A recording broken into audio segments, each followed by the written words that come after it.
Right, okay, well, welcome everybody. As you know, my name's Tara Hansford, you all know me, so I don't need to introduce myself. I'm going to run through a few things before we start the sort of formal meeting today.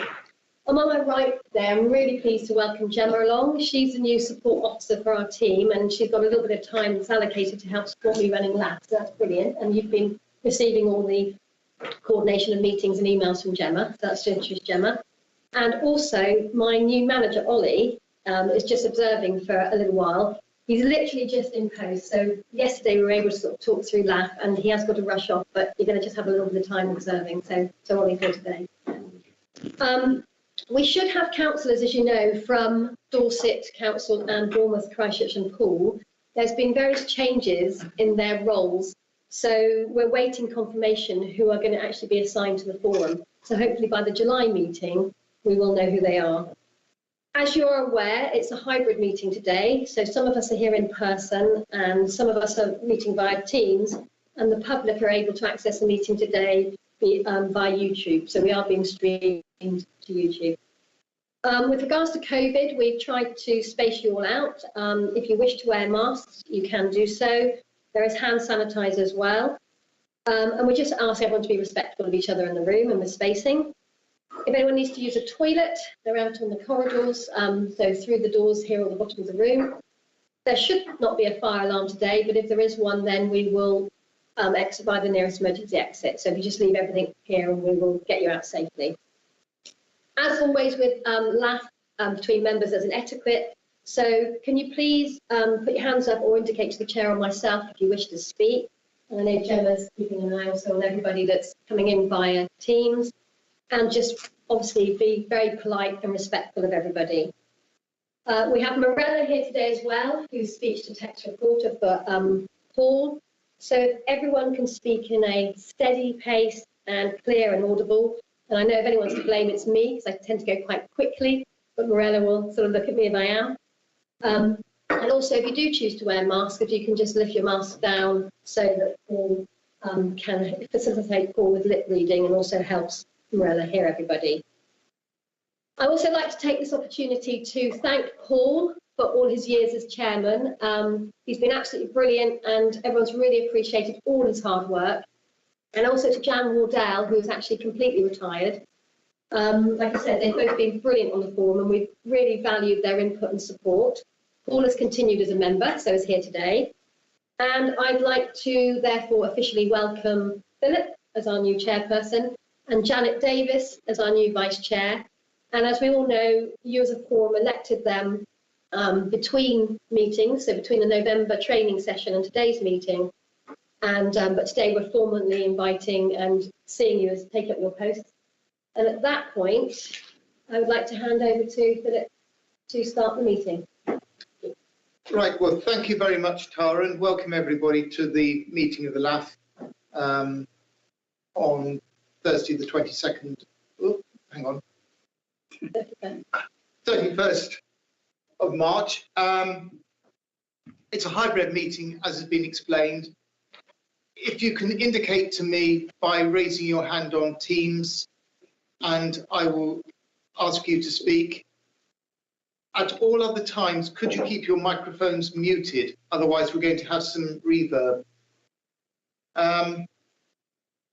What I will now do is to go to item 2 or item 1 on the agenda, which are the apologies. Do we have any apologies, Tara? Yes, we have 2. Unfortunately, COVID is hitting everyone hard. So we have one from Gisella and one from Maddie. That's Gisella Tidy and Maddie Pat.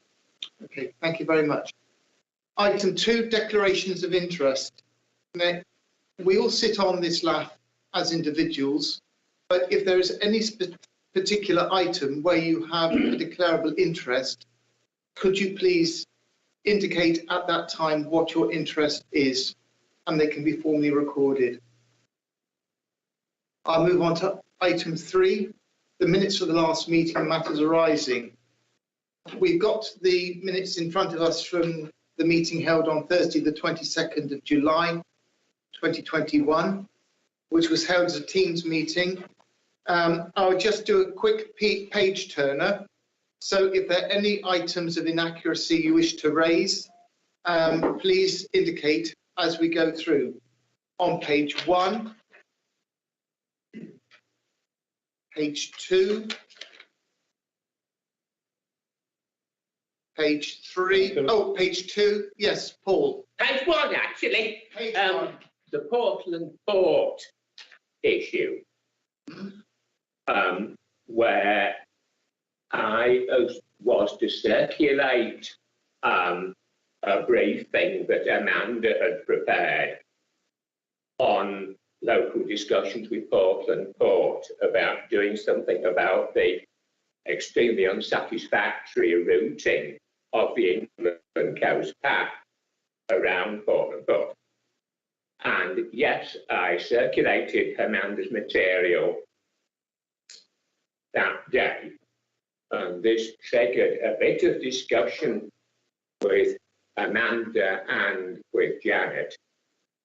And Janet, very cleverly, I think, managed to unarchive the original Natural England survey report on that stretch back in 2010.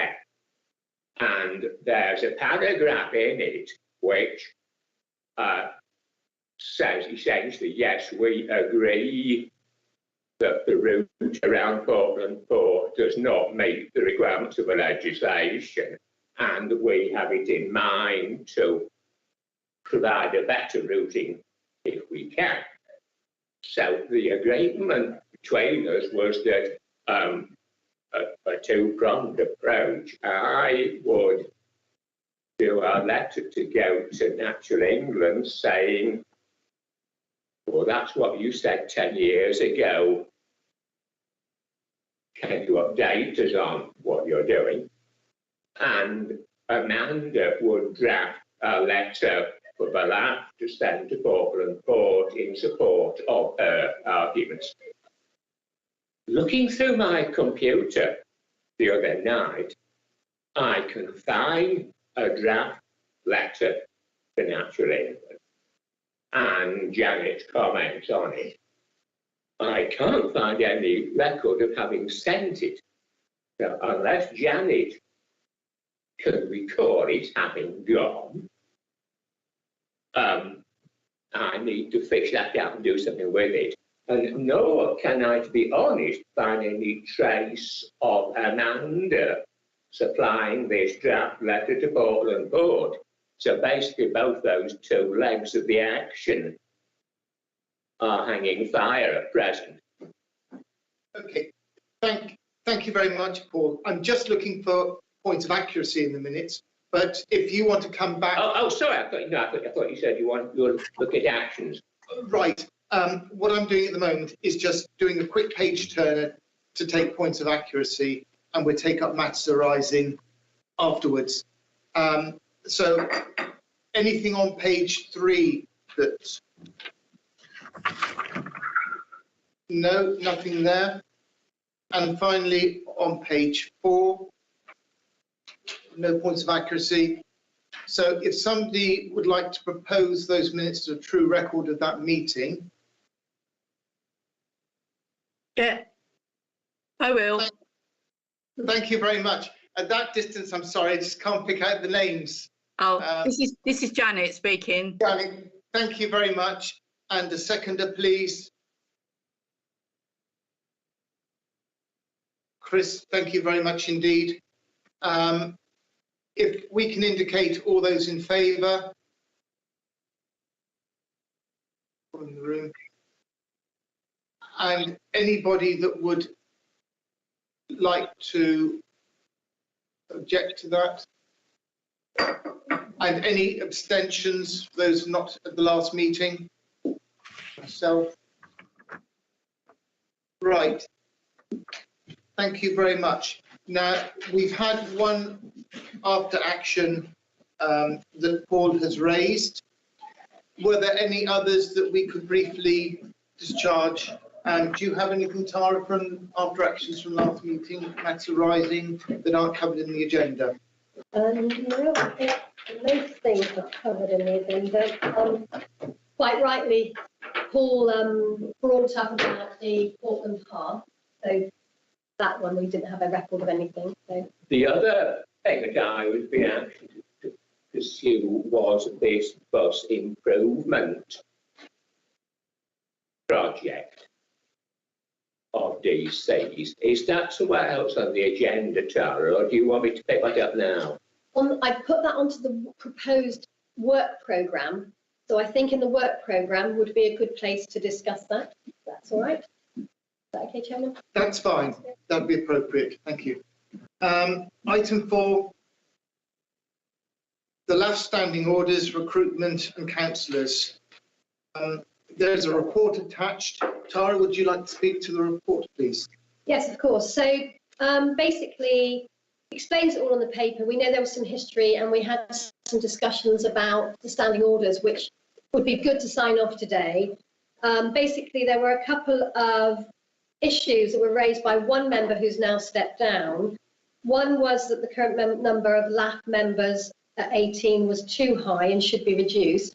My advice to the forum was that if you reduce the number of members, you do limit the breadth of experience and expertise for the forum, and also increase the risk of not meeting the quorum number of 8 required to run a meeting should everyone not be able to attend. As you know, Natural England at the moment have no one assigned to local access forums. So apart from the guidance legislation, I couldn't seek any more advice on this. But I have discussed that with colleagues at other forums, and they've actually decided to increase their numbers where they are lower. So, and that is actually, one of them actually cited in reflection to Dorset Local Access Forum and the effectiveness of their work. That was really nice to hear. The other one was to remove the elected councillors from the forum. And again, I advise members that actually our elected councillors do perform an invaluable role. They are here to listen and contribute to the meetings, for example, clarifying perhaps the council's position of the appointing authorities on various matters, highlighting relevant links or initiatives that relating to the forum's work, clarifying resource capabilities and constraints, but also raising the profile of the local access forum through their networks and other committees and fellow councillors. So again, I think on the basis of that, no one questioned that, and that was generally approved. I've gone through the standing orders with Philip, our newly elected chairman. We made some minor amendments, just clarifying some points, but otherwise, I think they're pretty, if everyone's in agreement, they're pretty much, we can accept them now.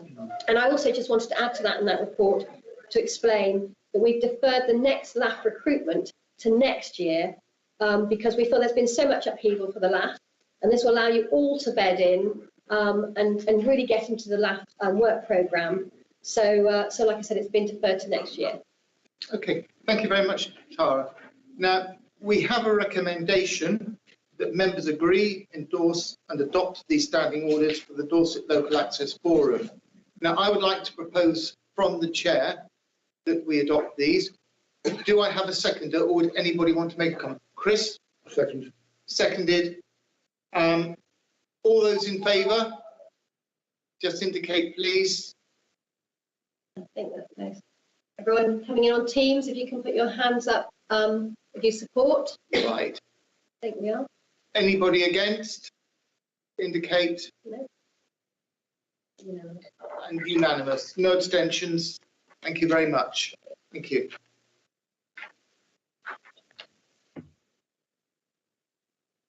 Right. Item 5, the LAF web pages. Tara and Gemma.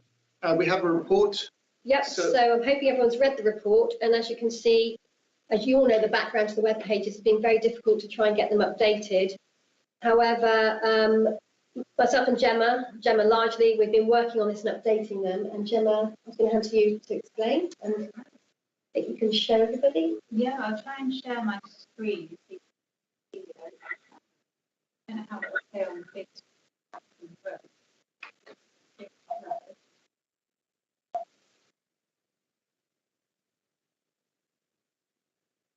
So that is the webpage currently now.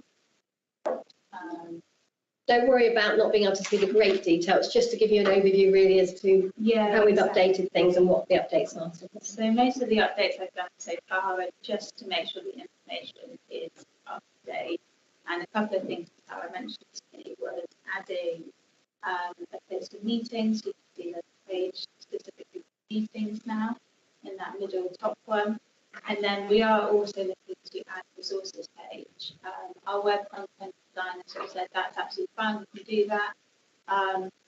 It will just be, there wasn't much point creating it until we had something to upload. So once we've agreed a few key things that we want to upload on the resources page, then that can be created as well.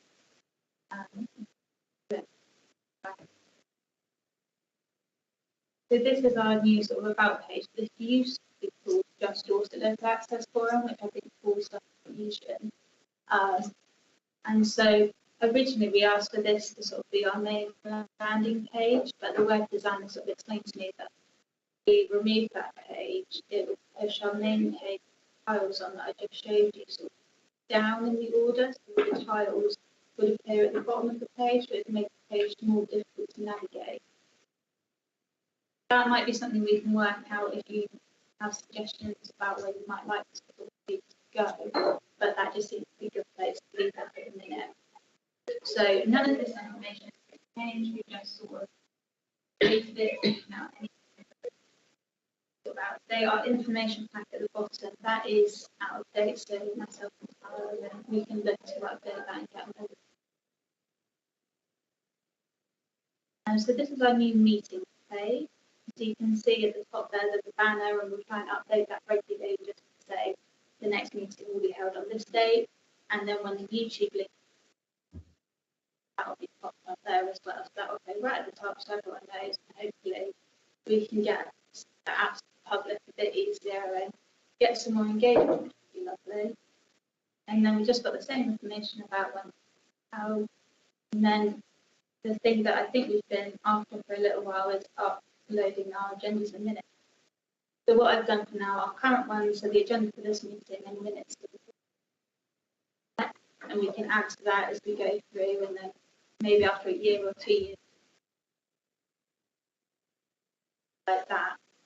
So the amount of reports that we've got per meeting, because there's quite a few, I've left it as if anyone would like them, they can sort of contact myself or the do that email. Just got some information about if the public want to make a statement or representation of the meetings, how they can do that, as that wasn't on the website before.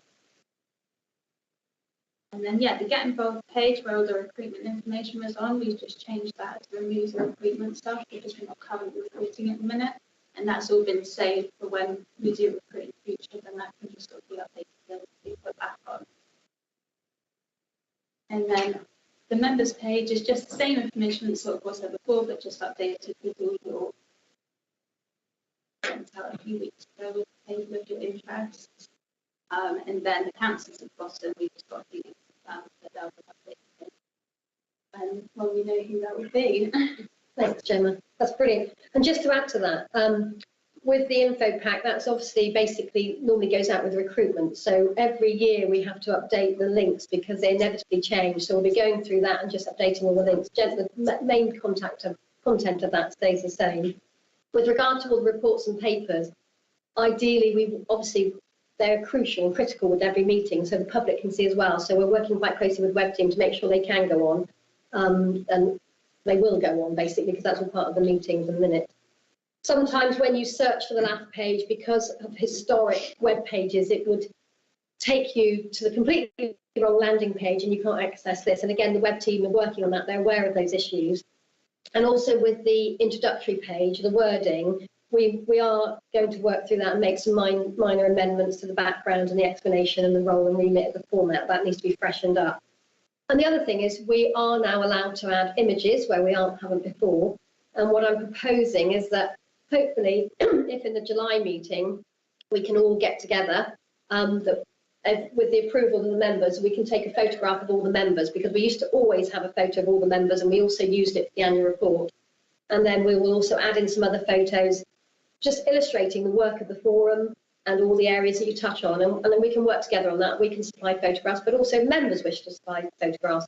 So we can visually sort of make a statement about what the forum does and getting it out there. So basically we've brought it all up to date. and then now it's something that we can build on. And so if any members have any comments or feedback, then please send them through to myself and Gemma, and we can build on that. Okay, that's fine. Thank you, Tara. Thank you, Gemma, for that update.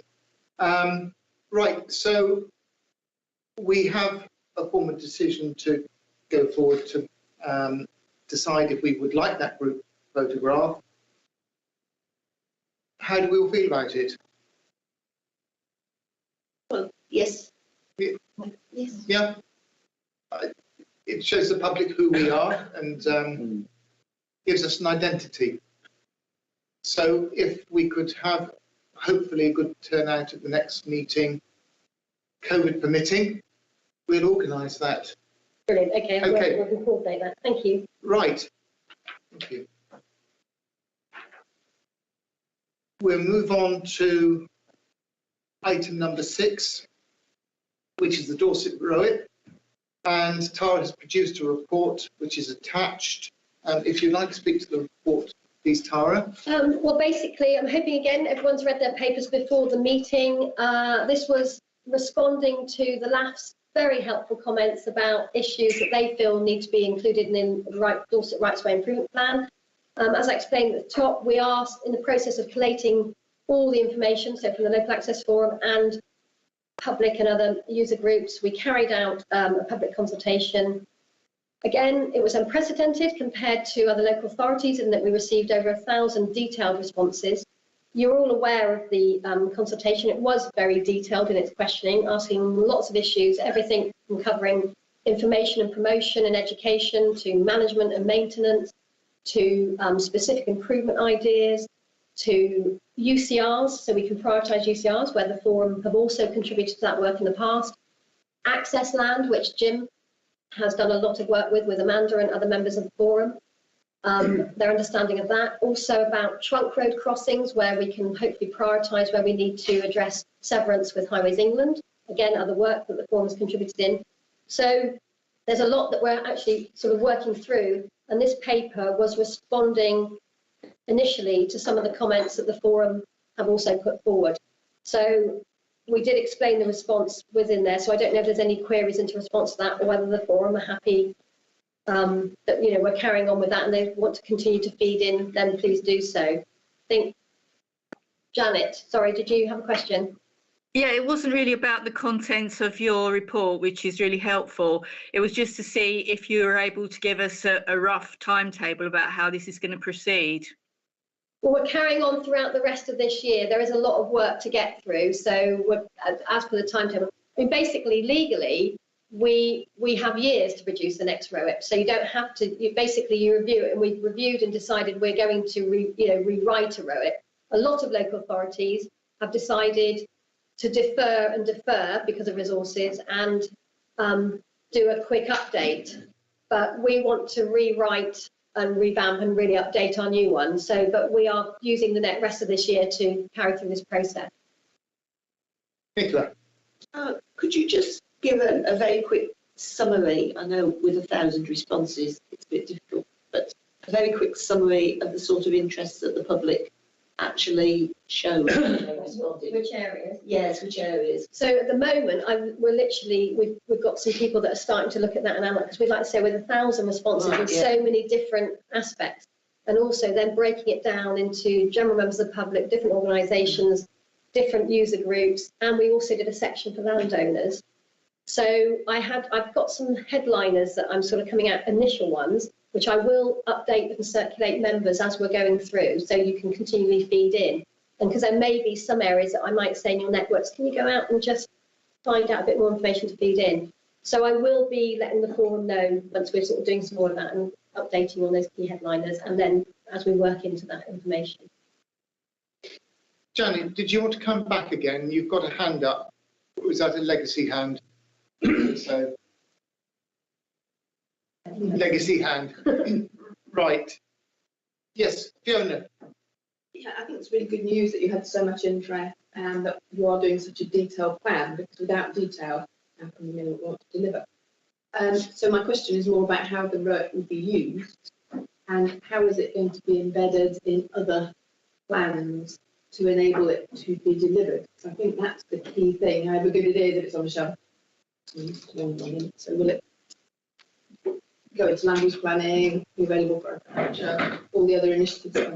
Absolutely, yeah. So basically, as you all know, there's a statutory duty to produce a plan, but there wasn't a statutory duty to implement it, and that is most likely because every ROP has a wish list that can go on and on, and financially that has huge implications. So therefore, there needs to be a dedicated budget to implementing it.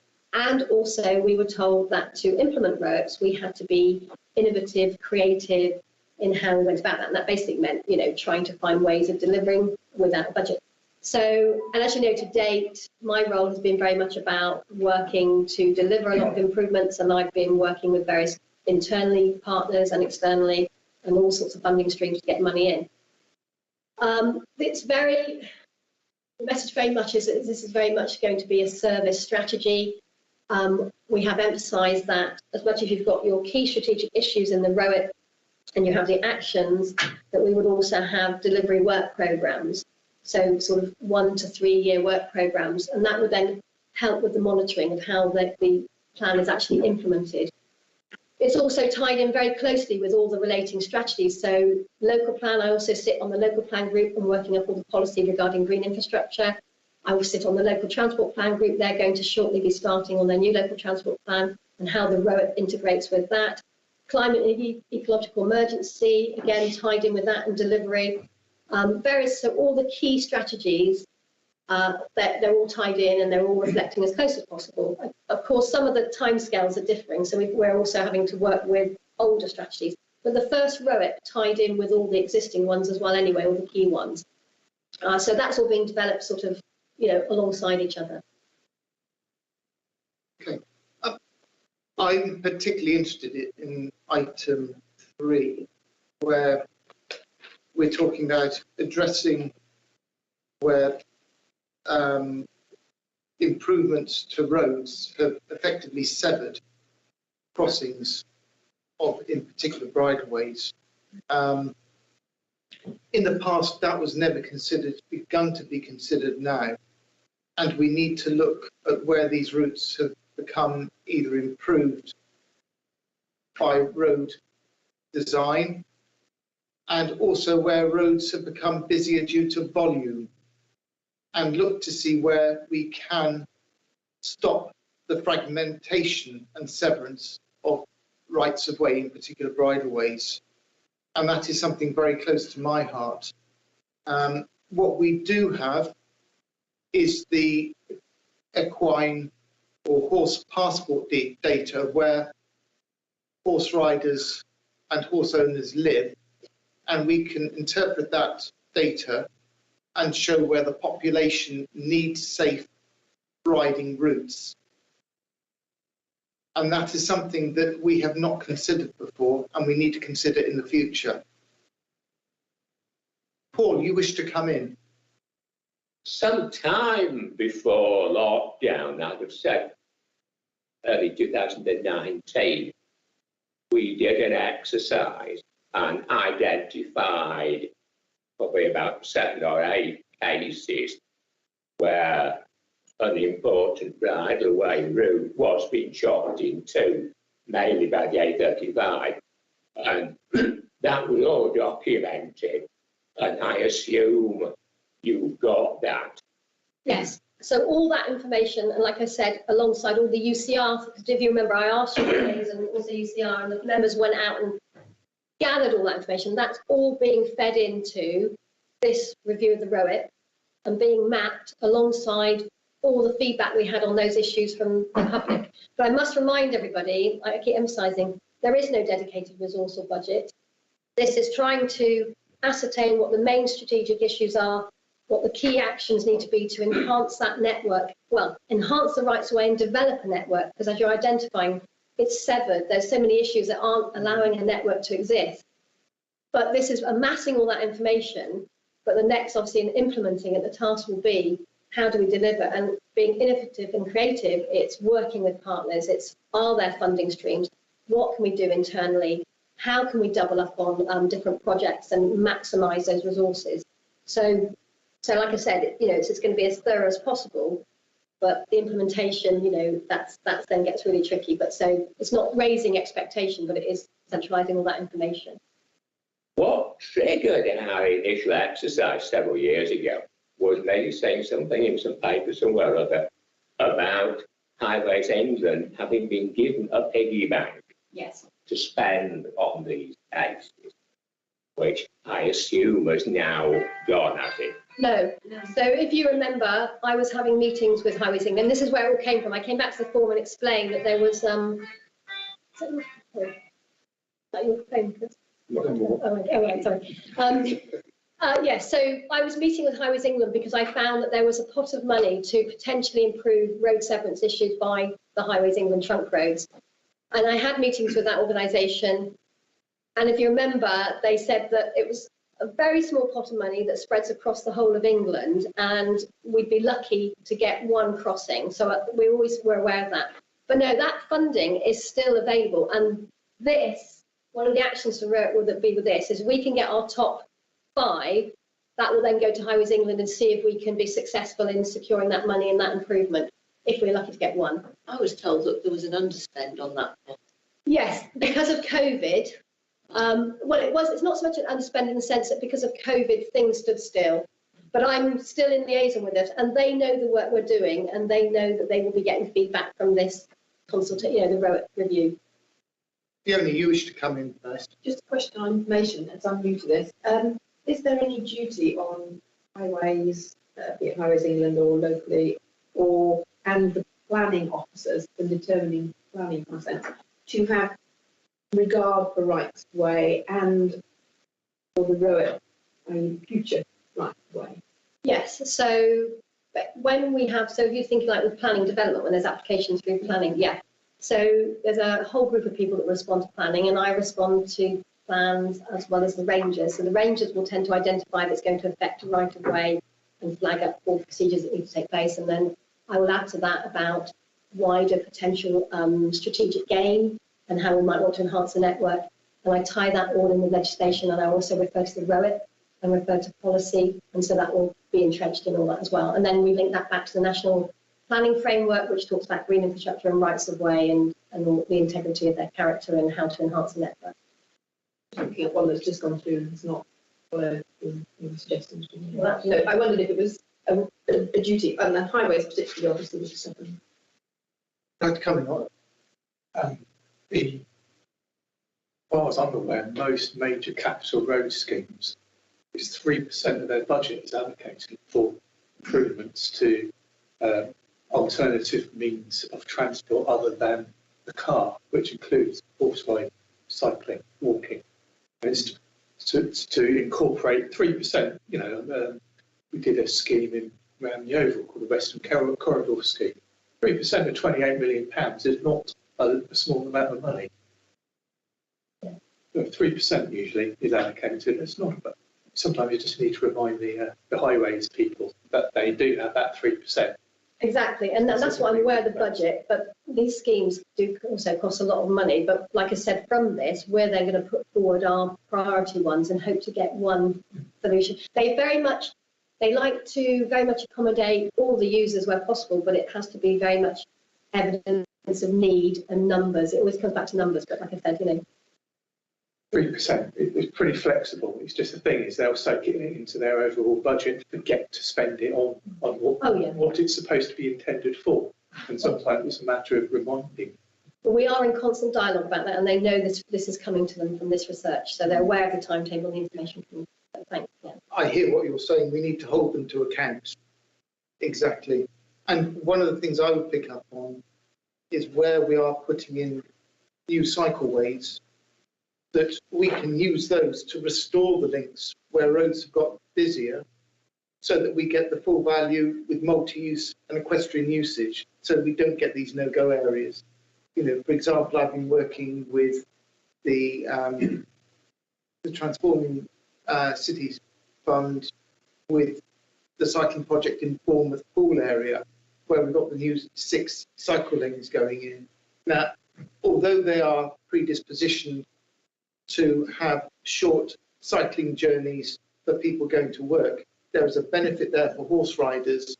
We've done something called a WCHAR assessment, which is WCHAR, which stands for walking, cycling and horse riding routes, so that we can get maximum use and restore safe off-road routes for horse riders, and they're going to be imperative.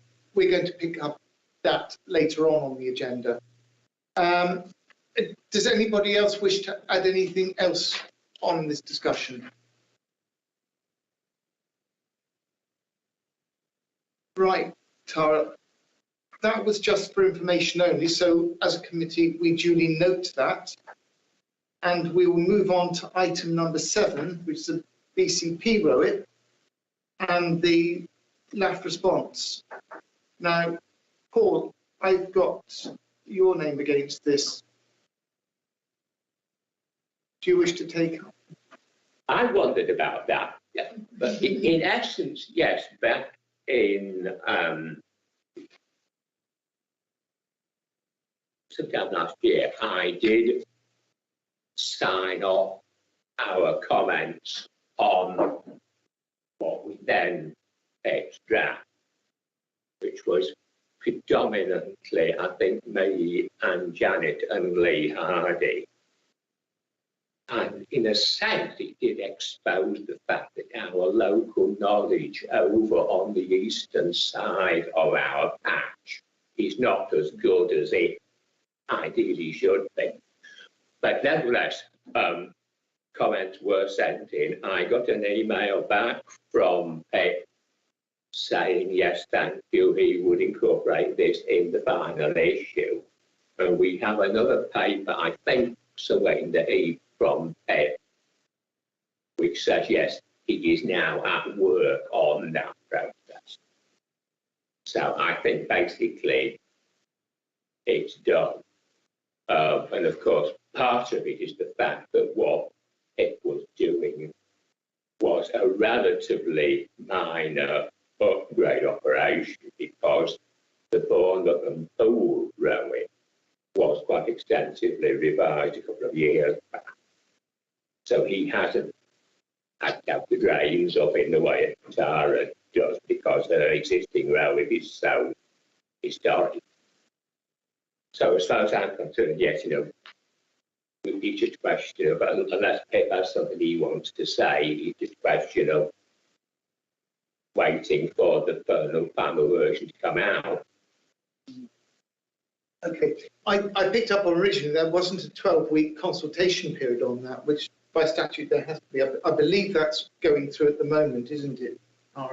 As Pip. Is Pip on? Indeed, yes. Can you hear me, members? Yes, I got you. Thank you, Pip. Fantastic, yes. So there has been a consultation period over the winter period for the public to feedback on. That has now concluded.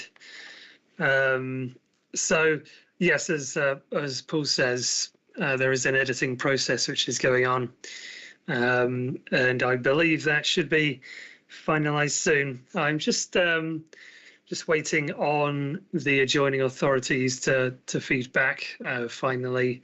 I did say the end of March, but that's not a strict deadline. I appreciate everybody's very busy, so I'll be contacting the adjoining authorities again just to give them a nudge to see whether they want to have a look at what we're doing with the improvement plan, and then should just be a case of finalising the draft, and I imagine full council will then adopt it after that. So I'd hope to think we'd have something adopted by summer. I think probably the end of spring, roughly.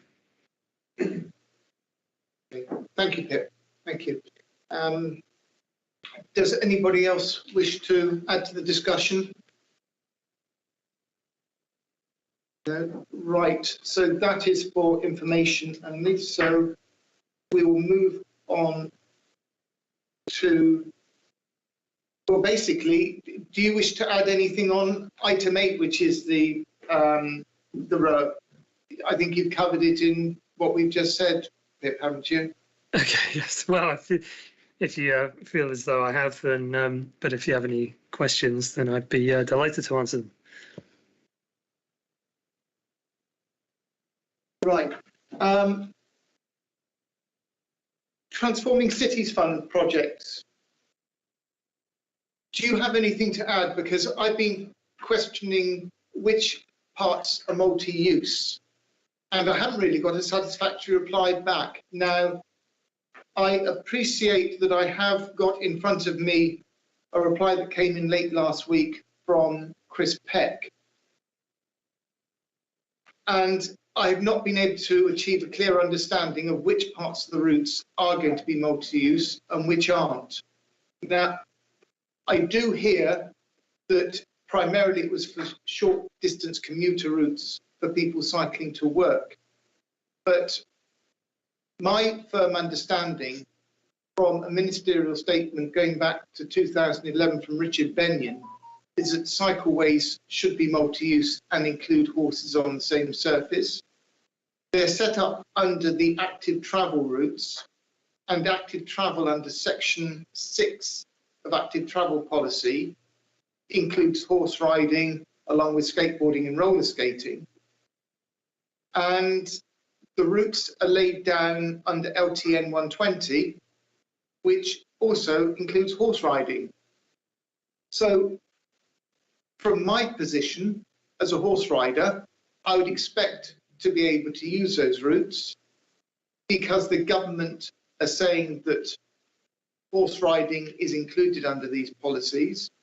I'm also thinking out of grounds of safety that we should keep horses off the roads wherever possible because these routes are challenging for horse riding. And as you've seen in the last highway code revision, we should be given 2 meters of space when passing at a very slow speed.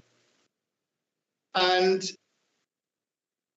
our policy seems as a council to remain silent, which I find somewhat strange when being asked, should we be publicising the fact that multi-use should be the default position? It's best value for money at the end of the day.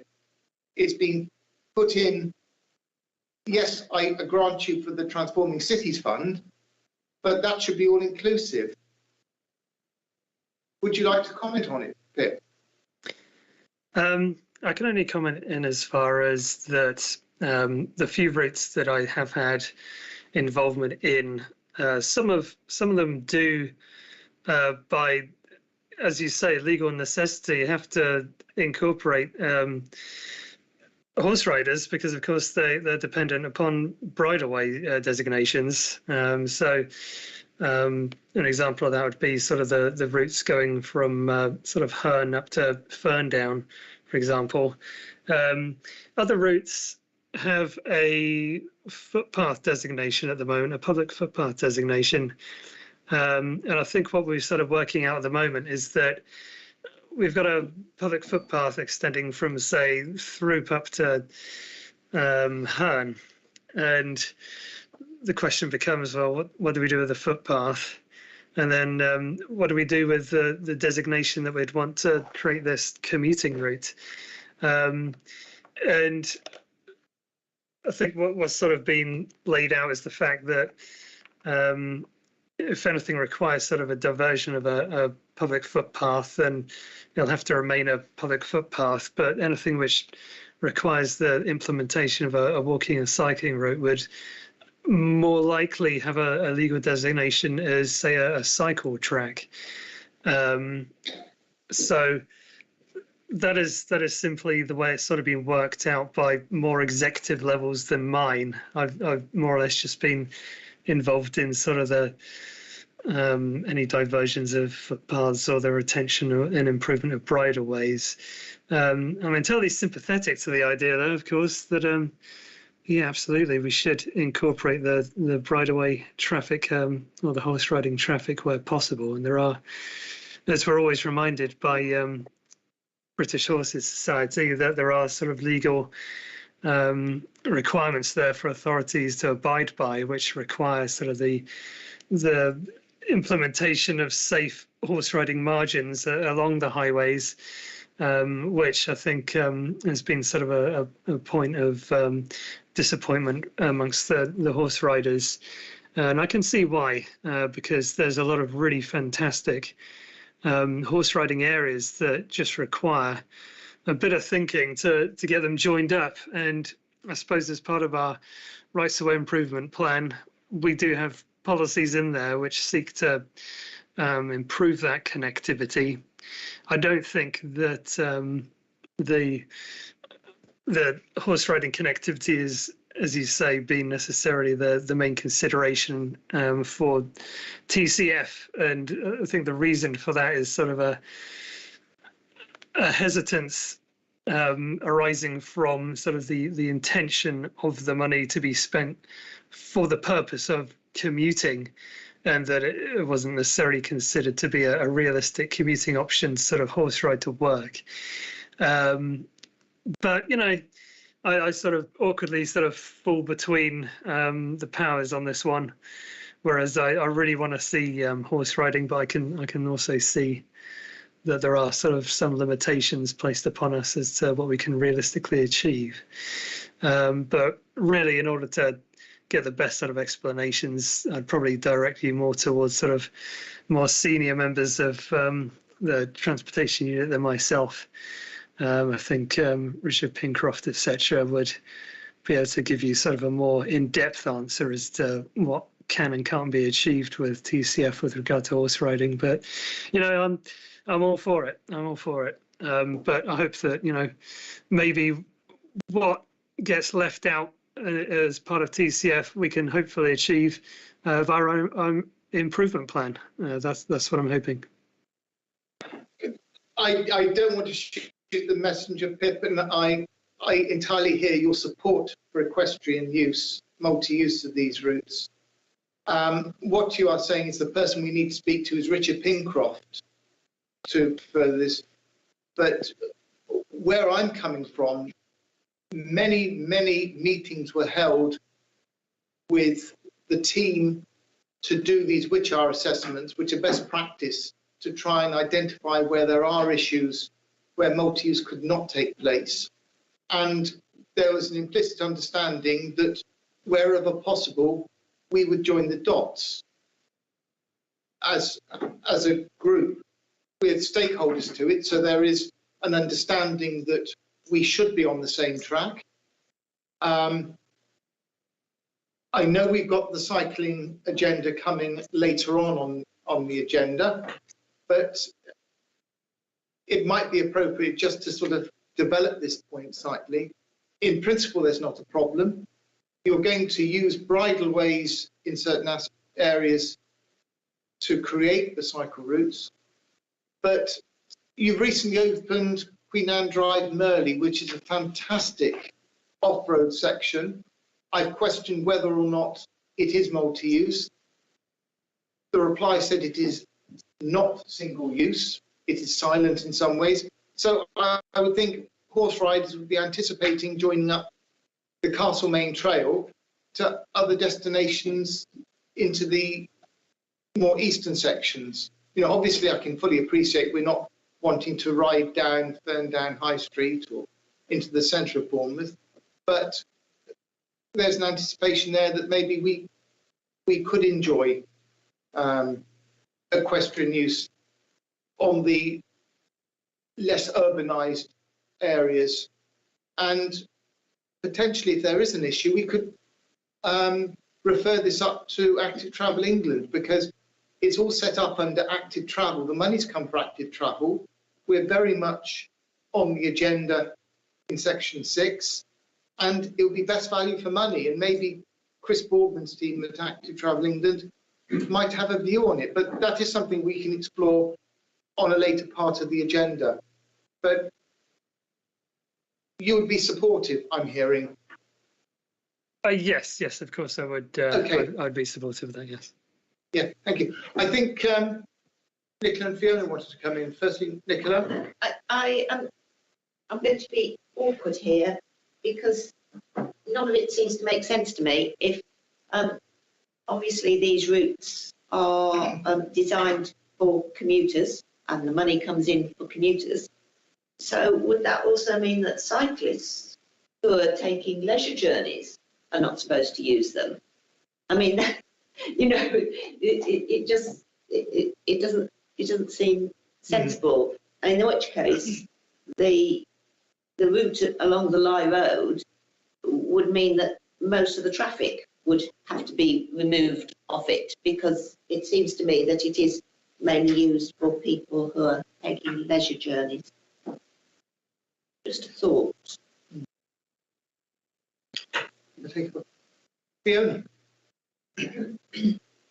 Yeah, when I was further north, I'm pretty sure that Wiltshire Council had a policy that all routes would be multi-route.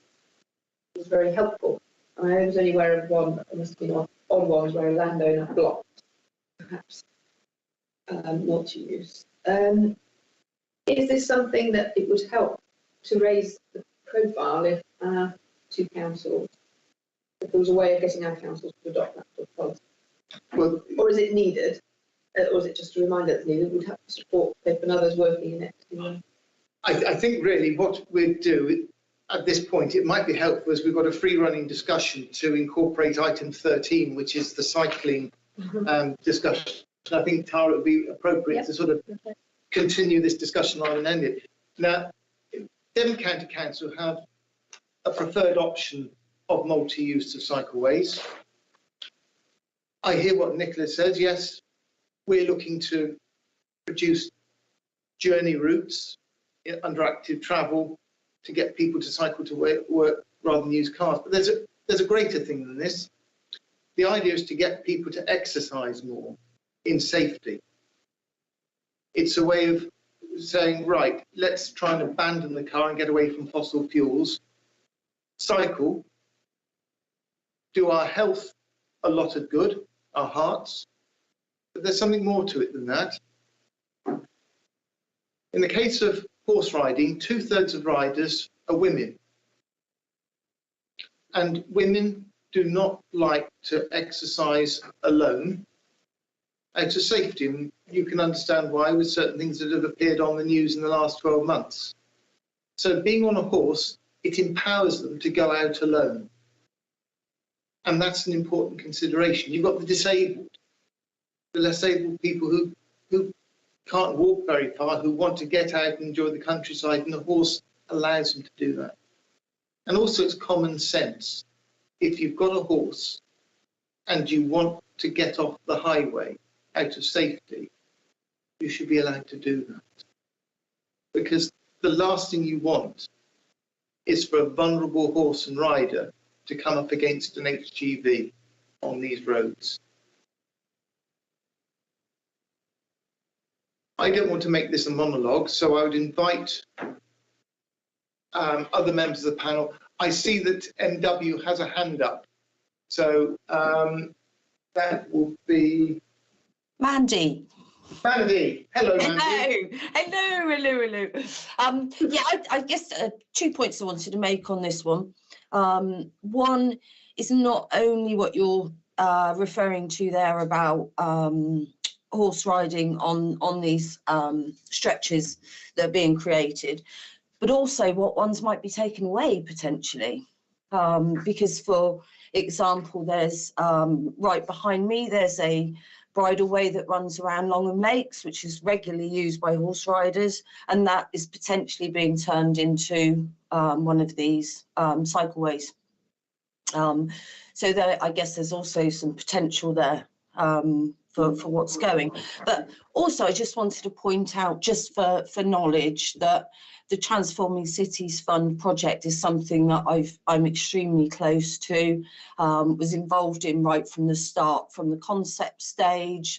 As a former town councillor, I was kind of chosen to represent the town council on that project right from the start. So if there's any need for anybody to lead or get involved in that, I just wanted to say that it's something that I know the team really well. We walked all of the routes before the concept and during the concept stage. So, and I've been involved in all the consultations along the way. So yeah, it's just an expertise area for me. So if anybody, if I can get involved and help in that one in any way, happy to. I really appreciate your comments there, Mandy, because I've worked with the team and I was told most definitely that the equestrian issue is being looked at positively, and we were stakeholders in the VHS, and there's my declarable interest that I said from the past. Yes, it's very dear to my heart.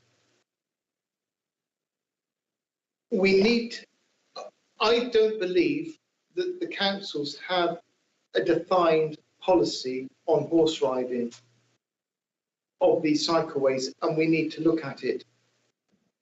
We also, I think, need to look at it retrospectively, because the Castlemaine Trail is a route that in places is multi-use, in other places it is not multi-use. And that would be a massive gain for equestrian use all the way along. And also it would help tourism, which boosts our economy as a council. There's so many pluses to this, and there don't appear to be any negatives whatsoever. Now, there's a barrier behind the Willet Arms, a K barrier, that prevents not only motorcycles going down, but horse riding. Now, I've had this email from Chris Peck. It doesn't seem to address the questions that I asked. And I think really we need a more specific ongoing dialogue. Do we feel as a forum that we need to better engage with the council officers, not only Richard Pincroft, but Wayne Sayers is his team, try and better understand what's going on with the Maiden Newton ramp, because we're told there's an issue with the landowner, but I specifically don't understand what that issue is. And I keep bouncing off into orbit on this one without really being able to ascertain what the problems are, because it was publicised initially as being multi-use, and the landowner I perceived to be Network Rail, and I don't understand what their problem could be with this. So how would the forum feel about a working group, or we have a specific meeting with officers on this? I don't know if Tara, you'd like to enlighten us as to what you would feel would be the most appropriate way forward, try and engage and find out if we could have some form of policy. I think if you can pull together your key issues and citing examples like you've done, backed up by all your evidence and legislative framework, and then put that forward to the relevant officers in both local authorities with a mind to then following up with a meeting. I think that's normally how the LAF procedures and guidance advises you to work. Right. Okay. May I also point out that just a little thing, but at the Willet Arms, the barrier that you've also mentioned also doesn't allow trampers through, which this must be actually mean that somebody's not actually exercising their equality duty. Can I add, with the road work and also work on some of the multi-user work routes I've been working with, as you know, I work very closely with other local authorities and also with the Peak District and some more major national trail routes. And you also have a lot of trike bikes where you have disabled children and parents want to take disabled children out to countryside, and there's been lots of different infrastructure that's being trialled, even to the point where the infrastructure is being removed to see if there are any issues or any problems that people perceive there might be when there actually aren't. So I think there's a lot of information that, I'm bringing that into the ROIC review, but I can also feed obviously with the LAF in our role as well. I'd be happy to feed in. That would be excellent. We can go back over 10 years now to the ministerial statement of Richard Benyon as a DEFRA minister, saying that conflict where it exists is often exaggerated and found not to be the case, and that these routes should be multi-use here on in, and it seems to be ignored, and there's just so much to gain, absolutely so much to gain. Please come. South Downs Way, parts of the South Downs Ways by open to all traffic, includes motorcyclists. And but they have a really clear colour coding system on their way markers, and with a key and it's red, green. It's really easy to understand. You can instantly check, so you know whether you're entitled or not. And there's fairly stern signage saying, you know, you will be fine. We can list so many of them, parts of the Pennine Way and so forth. You know, what is the problem? It's a very physical barrier, but Yeah. there's risk. If we can pull together a working group, Mandy, you wish to come in here? Yeah, only I think, you know, one of the key things for me possibly about this project is actually having a seat at the table somehow. I mean, the Transforming Cities Fund project itself is probably, you know, the biggest transformation certainly in the East Dorset area, you know, for a millennia. And I know that team, you know, when they're considering routes and considering where they're going next, you know, they have sort of briefing sessions with the relevant ward councillors, etc., and other parties involved on that. You know, maybe that's a good place to start, is actually get a seat at that table, if that's appropriate. I've engaged as much as possible with them. Sometimes I don't get answers to the questions that are asked, which I find rather strange. And I've had face-to-face meetings, and I've been assured we're very much at the table. The replies I've had back about certain specific routes when they've been formally advertised as being opened, I haven't been told they're not available to horse riders. And I think horse riders will make a decision and vote with their feet, because they don't want to put their horses within a few yards of fast-moving traffic, some of which are going to be HGVs. It's a matter of safety. Mm. Now, if we can draw together a working group, probably best done outside the meeting, but those who want to be part of it, You can ask for members now. I can ask for members now. I can see Mandy flashing. Yes, sir. Happy. Philip, Fiona, myself, I'm keen. Only if there's a lack of somebody doing the accessibility. Otherwise. You'd like to be kept in the loop. Nikki. You'd like to be kept in the loop. Sorry, I've got Mandy, Fiona, Philip, Nikki, who else? Myself. Yeah. Right, and Chris? There's a pretty strong feeling here that we should be more. And then obviously if members are interested afterwards, they can put themselves forward post-meeting. Absolutely. Okay. Right, so we discharged item 9.13 there. Oh no, sorry, 8 and 13. Yeah. I'll move on to item 9, which is open access, the map review. Tara, over to you. Again, this was giving everyone an update as to where we are with access land. A working group headed up by Jim has started a really strong body of work, especially focusing on island sites. So those are island sites where access land was mapped.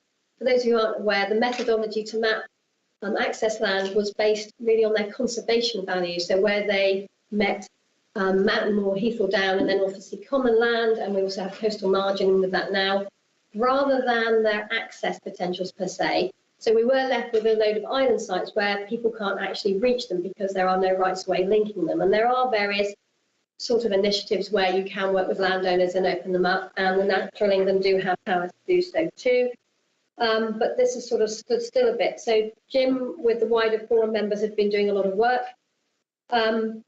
But like I said, also, as Paul had frequently reminded the forum that the maps were due to be reviewed, and this is constantly put back. So this paper basically updates you from Natural England that they are now timetabled for 2023-24. So that's actually 20 years after they originally published. And this is due to resource constraints within Natural England and the work that they're doing on the England Coast Path.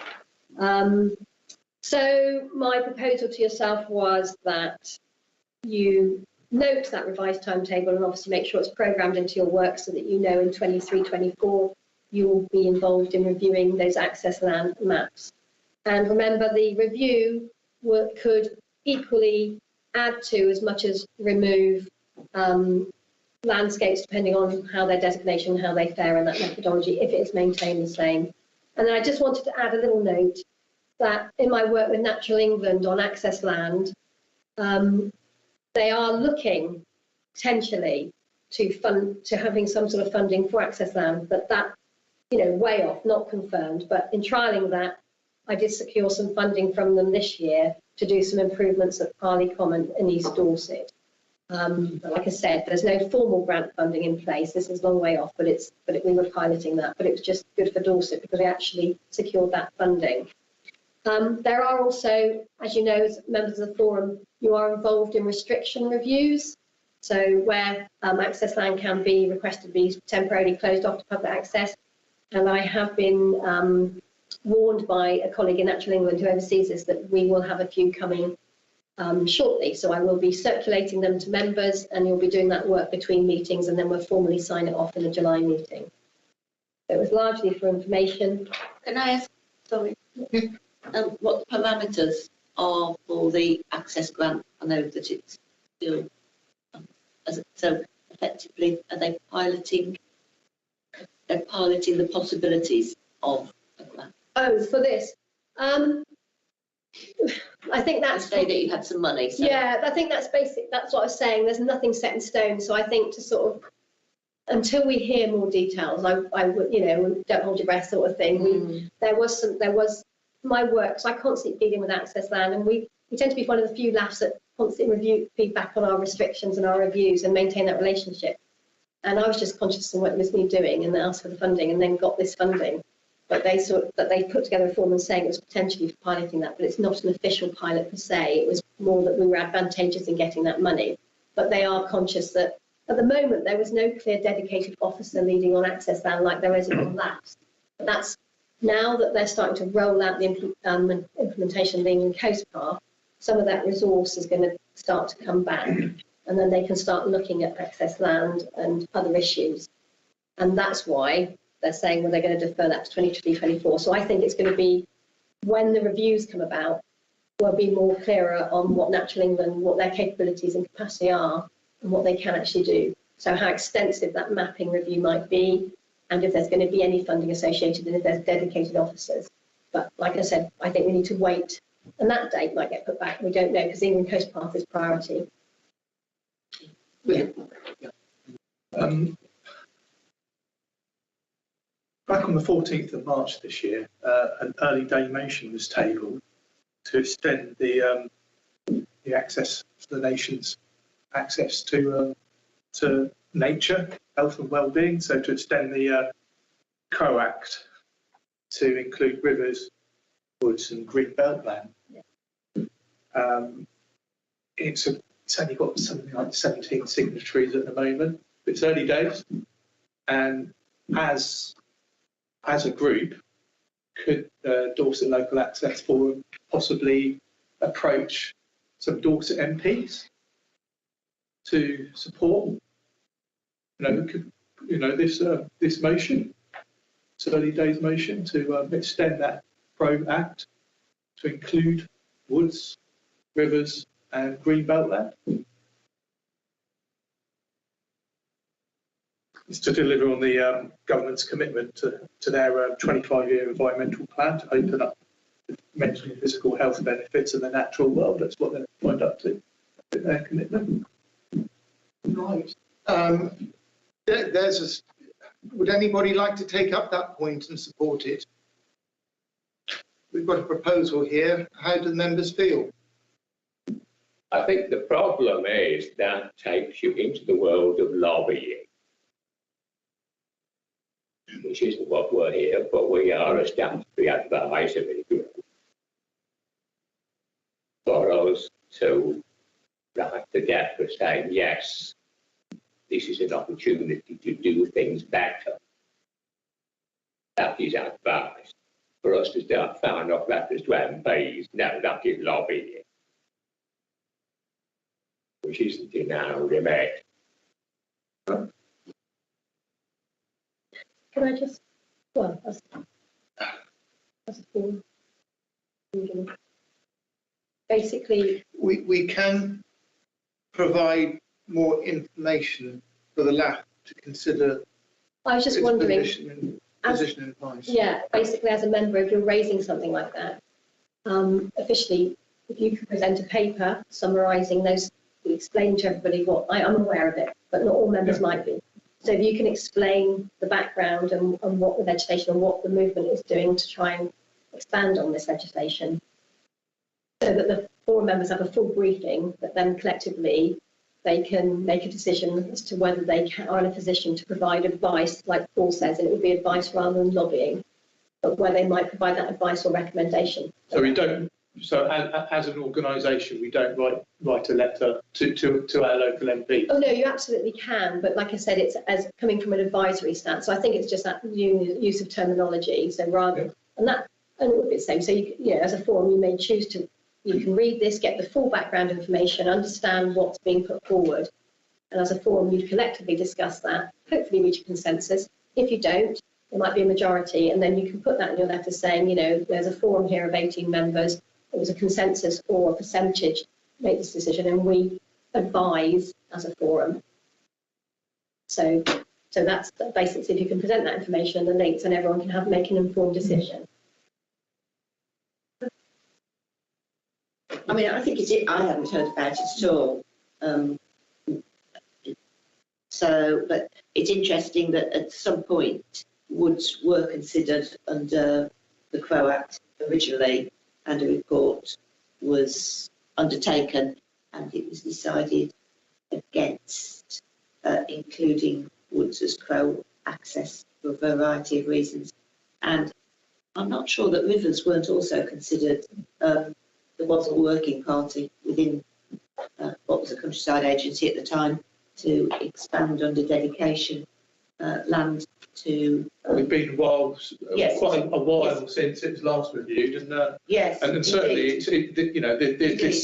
this early day motion was a result of people becoming more aware of the mental and physical benefits of having a connection with nature to the nation's well-being, and how much potentially it could support the NHS and that sort of stuff. What I'm hearing, in light of recent events with COVID, yes, it might be an opportunity to revisit a previous decision. That absolutely, extend that right to that time we were not aware of. So, if you'd like to come back with more information on that. Yeah, we'll do. I'm happy to. Something we can revisit at the next meeting. Or you can, with the timings, you can do the work between meetings, and we can just ratify that at the next meeting. So you can. I'm happy with that. Yes. Sometimes our time. So if I prepare a little report or something, send that to email to you. Yeah, and we can circulate it amongst members and decide. Obviously, because it's fairly time critical. It's not going to go on forever. This opportunity. Chris. I was aware that there is land and access land because I recently, opposite Rosebery Camp at near Mulborough, I saw a big area of access land. Notice on the gate that it's been there for some years. Private landowners have big access. Landowners are made aware of their access land responsibilities, so they do all know, and they should be informed in land sales and land exchange. What happens in reality, of course, we don't know, or sometimes we don't know how accessible that access land is made. So again, any issues like that should be reported through to Natural England, who then monitor that, and also to us as local authorities. So as a forum member, you can feed that back to us.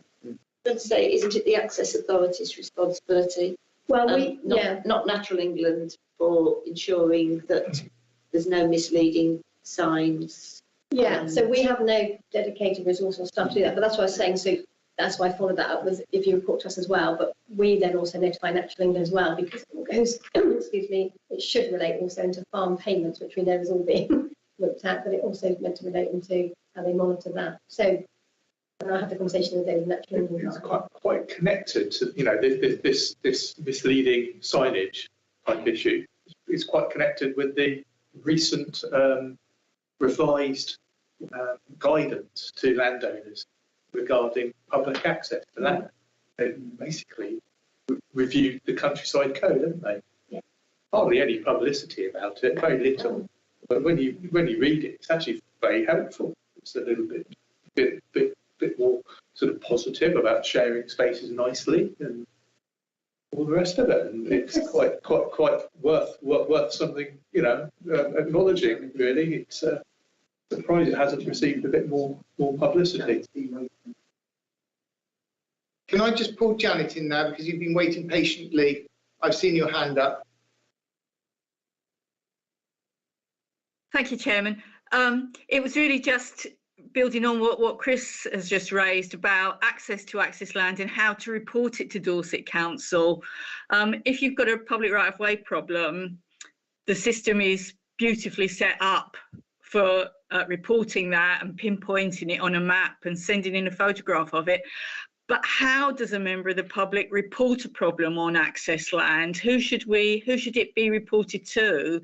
Because the right-of-way system won't let you do that because it will tell you you're not reporting a problem on a public right-of-way and doesn't let you do it. So I wondered if there's any capacity for on the web page, which offers you the opportunity to report a public right-of-way problem, an email address to report an access problem to.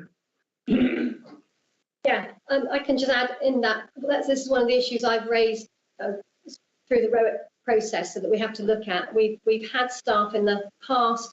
It was actually partially under my remit back in 2002 when I started, and then we got funding for a dedicated officer, and the focus tended to be on the east because it was very much about heathland rather than the rest of access land. I pick up on access land with restrictions, liaising with Natural England and yourselves, and then so basically I think in the short term you have to channel that all through LAP at the moment, any issues you hear, but it's something we're picking up through the ROIC as how we pick up on those. And quite rightly, Janet, as you were saying, in with the LAP, the access land web pages, and see how we can do it through that. I think initial talks is because we have the remit here with the restrictions, it will probably come through with our team, strategic team. But as I said, I've introduced Ollie here this morning, and this is one of the things that we're going to be talking about and how we refine that and how we pick up on that. Thank you. Okay. Thanks, Jane. Chris, you wanted to come back in. I just wondered if it's something the region could do. Potentially, I think in the short term, can you send me any observations that you have on that, and then I can pick up on that, and I'll, like I say, I'll liaise with Ollie and work that one out. Okay. Yeah, thank you. But like I say, it makes sense for me as well because I have that direct contact and deal with all the restrictions of access land, so I can feed that information back as well. Okay. Thank you. Right. So I think oh, Fiona, you wanted to come in? Sorry, it was just a very quick comment. Rivers being my normal working area. There's quite a big movement now to allow rivers space to move, and there's a really big potential conflict between the right-of-way concept and rivers being able to move naturally. So what's being done is plotting where they could feasibly move, because there's infrastructure and lots of other problems. So that may be a bit of a limitation in terms of the CROAC and access in river areas. Right to roam rather than specific rights of way, isn't it? Absolutely, and that may be much better, in fact, than having rights of way. But there's also a big, strong driver for more river access, because traditionally it's been not permitted by angling interests and other ownership issues. So it's just quite a sensitive area. I want to raise that fact that hopefully rivers will take a little bit more moving space. And you are quite right, because riparian access and woodland access, all that is within the remit of the Dorset Local Access Forum, saying, or local access forums generally. Okay. I'm just going to draw this item to the close, but I'll take your comment, Paul. Well, I wanted to take the discussion back towards the open access islands issue, but shall we have a break and come back to that? We'll take a break now. Okay, thank you. So if we have a break for 5 minutes or so? 10-minute break. 10-minute break. 10-minute break, everyone. So we will be back at just after past.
Right, okay, welcome back everybody. Can I just remind everybody just to speak up and speak clearly for our text-to-speech typist. And I shall try and master the challenge of reading some very small names at about 20 yards distance, about the width of my finger. Right, so we're returning to open access on 9. And Paul, you wanted to make a comment just before the break. Well, Tara's paper is mainly about the review of open access designations that Natural England are required to consult us on. That's fine. We do have this open access islands working party that Jim has been coordinating for a year or two now. And he's been doing splendid work. And the object of the exercise was very much to come up with a sort of short list of half a dozen cases where we could see a practical way of doing something fairly easily. And then lob this to the council, so have a go at that, on the basis that until they decided can they actually do something with it, there isn't much point in Jim and his mates doing much more legwork. And say, I think Jim will have a view on it, but I think we must be approaching a point on which we need to say, right, we've done our bit, here you are. So I think we need to sort of wrap up what Jim and his friends have been doing and lobby it off. Linked to that is this point that I stumbled across in Pip's chat Rowie, which quoted a bit which said that Natural England do in fact have powers to create access routes to open access islands, and which Tara was going to go away and investigate. And I don't know whether you were actually managed to track that one down or not. Yeah, so to answer both of your points, Paul. So Jim might want to add something, but Jim and I have been talking, so all the work that he's been doing is feeding into the road review. So they'll be there about access land. So the issue will be there and raised. We've got this access land, and then the council will have to respond to how they want, may or may not want to deal with that. And Jim and I have been talking about this and his work and how we're going to pick up on that and any more work that he wants to do and how he would then feed back to the forum. But Jim might want to add to that. You can see he's got his hand up. And then and I was aware of that, that the Natural England do have those powers. And like I said, I'm in constant dialogue with Natural England, and there is no dedicated access land officer, but they are aware of that and they are aware of the work that we're doing. So basically, in relation to that, it's the findings that we have from this and through our route review to then talk with Natural England about any of those sites that we might want to prioritise and then how we go forward in doing that access. And it relates a little bit also to what I was saying before, that my concerns, which I'm relaying to Natural England, is that a lot of people will say dedicate rights of way to access island, access land. The problem you might have is if in the review any of those sites are removed, you then have dead end rights of way. So there's always that concern, which Natural England do have a concern about, and which, like I said, they've said they would be considering also in their new methodology. But there are also this point that you can then have those permissive routes. So this is all part of the discussion and all being picked up on. So it's not being overlooked. I think the form of words that I saw talked about creating access rather than creating rights of way. Yeah, but it was... yes, I agree with you. In most cases, a permissive path would be more sensible. But nevertheless, to get that on is better than nothing.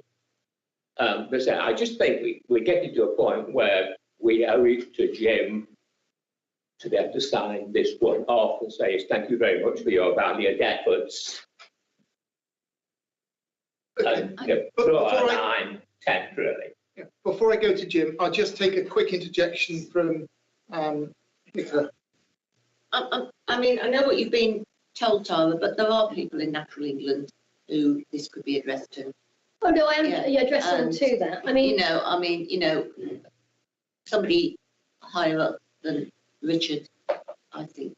Yeah, it is going higher up. It is going higher. There are several people. Whether anybody will want to put the work in, that's another matter. But there are people. This is all being communicated back to the right people in Natural England. And just going back to the Act, so basically where there is no right of access that enables the public to reach an area of pro-access land, they have no right to cross other land. For them to have access, provision would need to be made via a path creation order or along a permissive route. A power has been introduced, Section 58 of the Act, for Natural England to apply to the Secretary of State to create new rights of way expressly for the purpose of reaching otherwise inaccessible. Oh, sorry. You would start again. Just apply. Okay.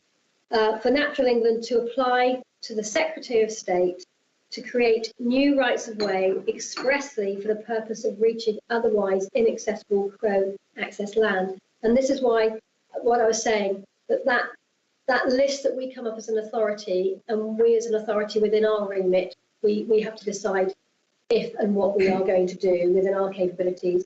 But it's Natural England that can also apply, so we have to closely work with them. And like I said, that goes back to the conversation that I was having about permissive access, definitive rights of way, and the whole review process. So like I said, all the dialogue and information that's coming out of LAF, I'm picking up on. All the stuff that I work with in Access Land and Dorset Council, and I'm also having that dialogue with Natural England. So I think it's all very positive from our point of view and from the LAF point of view, because like I said, again, when I've talked to other local authorities, there doesn't seem to be much going on as well within their remit in Access Land. It's sort of there, but not proactively used. So it is all being fed back. Okay. I'll go to Jim and then Mandy. So Jim. Hello, everybody. Thank you. Yeah, just to respond to Paul's query, I mean, I think I'm also very keen to get to a point where we can kind of draw a line under the work that we've done and hand it over. I think there's another kind of stage of it to do that I've been keen to progress, which is this further refinement of the kind of wider list of sites, because I think it is a bit too expansive at the moment to really kind of take forward. I was hoping when we get to the point of discussing working groups and the work plan, perhaps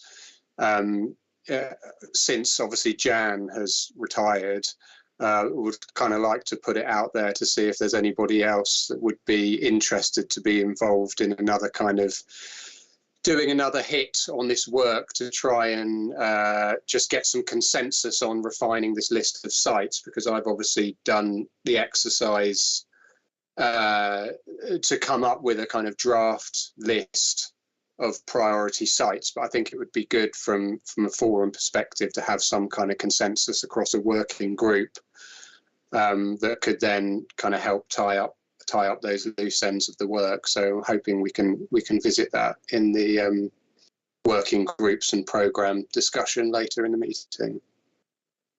Thanks. Mandy, you'd like to come in? Amanda, sorry. Sorry, I'm not Mandy. Sorry, my hand was up from earlier. I'm hoping to interject before we restarted the meeting, actually. So my question's got nothing to do with this issue. So if you want to leave me for another time. I just want to ask, if I just very quickly, I just want to ask when we were going back to the matters arising bit that Paul raised earlier about the path on Portland. So I just want to know when we were going to be looking at that on the agenda. We'll pick that up on the work programme, if we may, Amanda. Okay. That's great. Just need to know. Thank you. Right. Okay.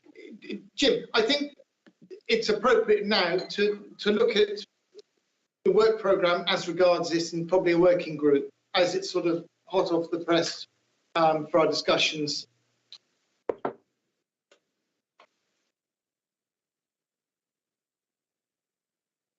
Okay.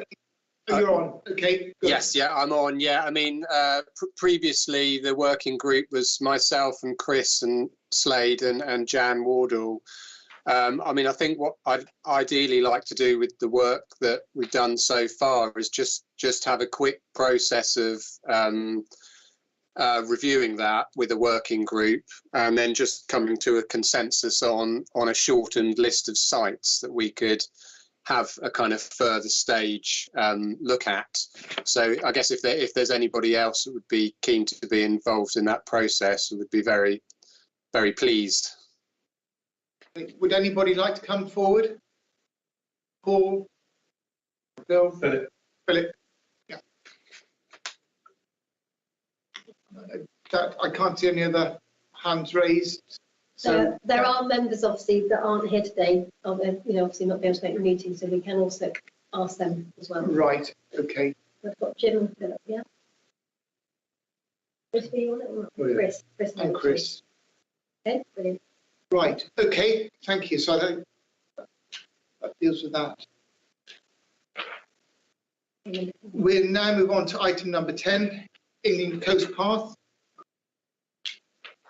So Tara, on to you. Again, another paper, largely, I think, for information, apart from a minor recommendation that you continue to monitor the implementation of the ECP. This hopefully updates to you the current situation with Natural England and their implementation of the Coast Path. As you can see, Dorset, the remainder section of Dorset tends to be being addressed at the end.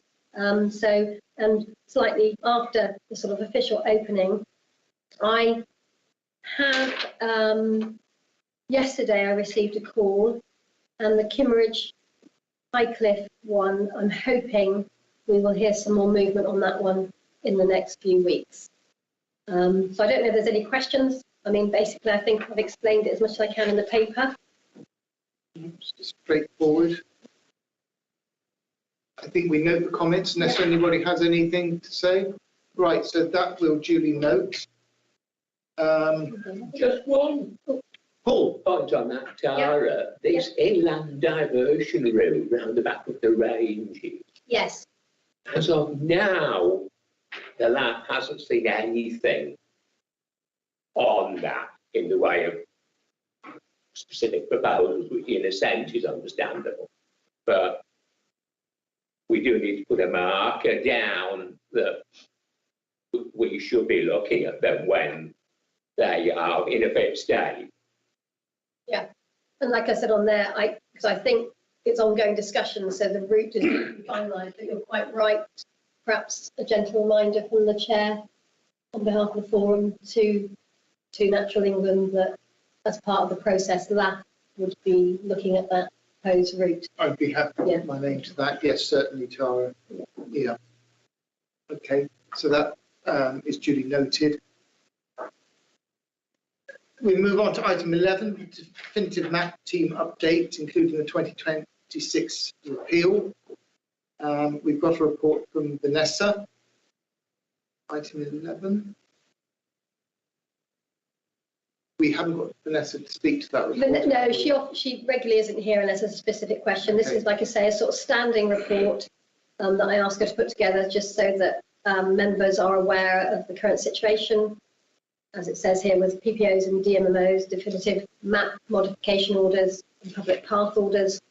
So, and I also asked her to just explain a bit about how the repeal was affecting that as well. The appeal, yeah, so for the cut-off date. So I don't know if there's any questions or any...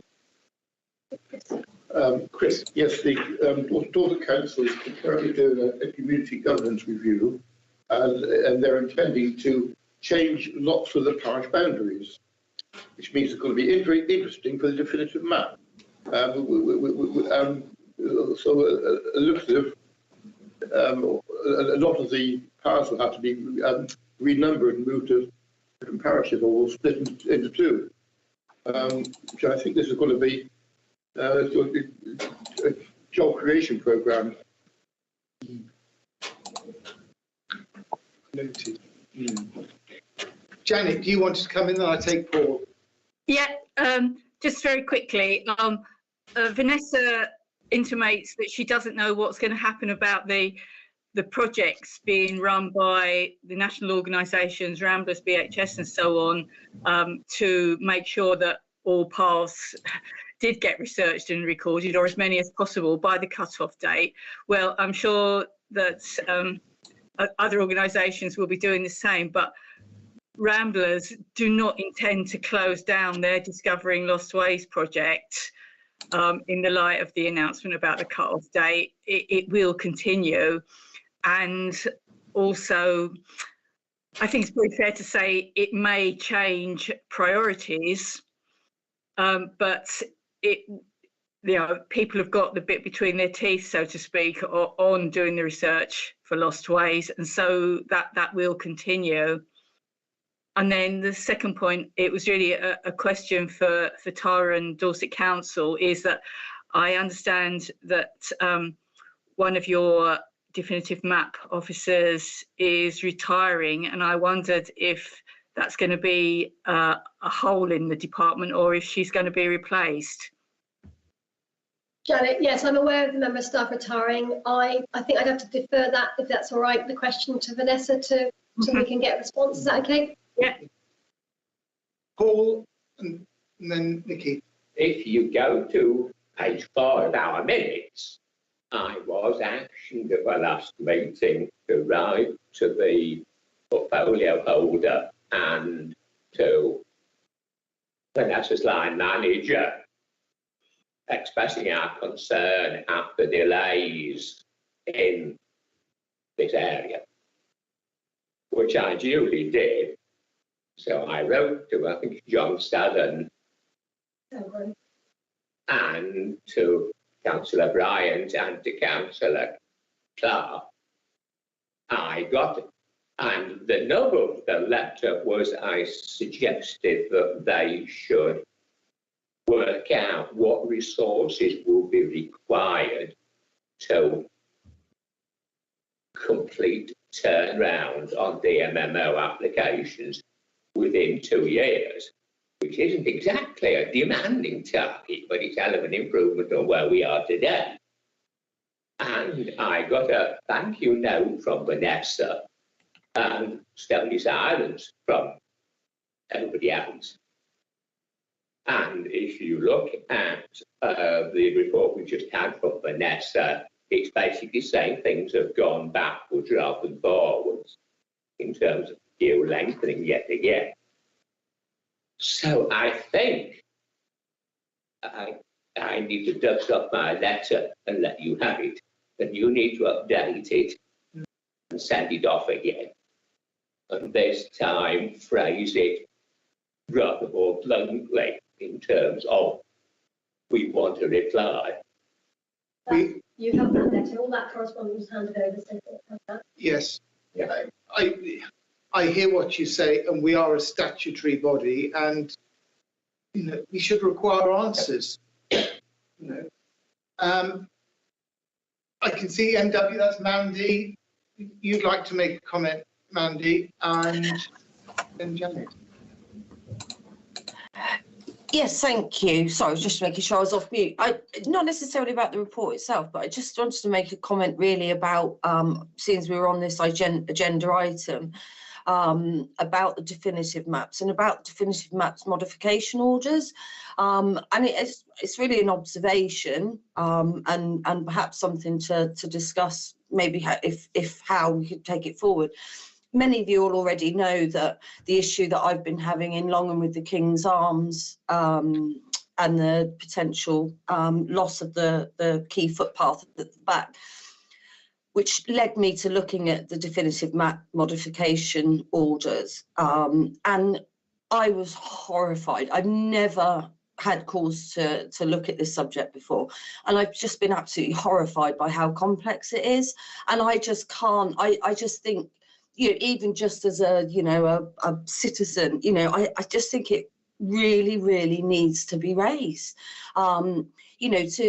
To be able to, to not be able to take photographs of way markers and finger posts and, to have to get dozens and dozens of witness statements, which are 6 pages long, have to be written in hand with hand-drawn, maps, and for all of those dozens of people to have known of that path for 20 years or more. In today's world where people move around, to find dozens of people that can say that they used that path 20 years ago is virtually impossible. So it's really just a point to know, a point of sharing my experience, that I think that whole process is just horrific. And particularly when the process doesn't seem to be fit for a very obviously clear right of way. And my belief is that process needs to be questioned. I don't know if that's something that everybody feels the same about, or how we would do that, if there's any opportunity to do that. I'm sure it's probably a subject that's come up for those of you that have been around for a while in the past. So, but yeah, it was an observational note really on that. You make a very valid point, Mandy, that when you look at some of the Schedule 14 applications that you're talking about, and you have somewhat elderly people who are making witness statements, by the time these come for examination, many of them are dead. Mm. And that is a great problem from both sides. Yeah. Because you have a great difficulty challenging the evidence or having the support of the evidence. And even getting to that stage, it's for me, I would have to print six pages of a document dozens of times and then go, cap in hand to anybody that I know may have lived in the area for 20 years and being, that's a massive undertaking. And also then, even assuming that you did get to that stage, what I'm hearing from the Definitive Maps team, they gave an example of a very similar situation in Christchurch, where because the process takes so long, by the time the order was granted, the housing had already been built. So now you've got a situation where a public right of way goes through someone's front room. So yeah, I'm just horrified by that process. Very valid comments. What I would just say, and to take up the point that was made about the Ramblers keeping going with 2026, that the British Horse Society are doing this exactly the same thing, keep the momentum going. These routes have to be recorded. And what I would say is, yes, the government may well have announced that they intend to repeal 2026 Deregulation Act, but until they actually do that, that act will be live. And if they don't find parliamentary time to do it, we could end up on the 31st of December 2025 and suddenly realise that the work has not been done and the guillotine will come into place. So we must keep going. Fiona and, no, not Fiona, Nikki, you'd like to come in. It's just a little thing about the 2026 cut-off. I mean, I know very little about right to work, and I did note that as part of the extinguishment of the 2026 cut-off, there is also going to be a change which says that landowners' applications or requests will have to be prioritised within a certain length of time. And so how will that actually affect the workload? And will that mean that other applications get pushed further down the list, even further, which seems to me to be quite a long list? Again, can I put that back to Vanessa, because it's her department and we'll get answers to that. Yeah. Okay. Chris. A lot of these applications are going to end up in public inquiries. I'm just wondering whether LAF members could be notified what public inquiries are coming up, so we could attend and learn and maybe chip in. Yeah, I'll actually. That's right. PINs do notify well in advance when they are to take place. Thank you. Did you want to come back in again, Paul? I agree with Mandy that the existing system is horrendously cumbersome. But nevertheless, as far as I'm aware, all DC are doing is doing exactly what the legislation tells them to. And to amend this system, you would certainly need primary legislation. There's nothing to stop us advising that whichever department owns this process, yes, it's time this was being referred to the law commission or somebody for a review. But in the short, that ain't going to produce results for years.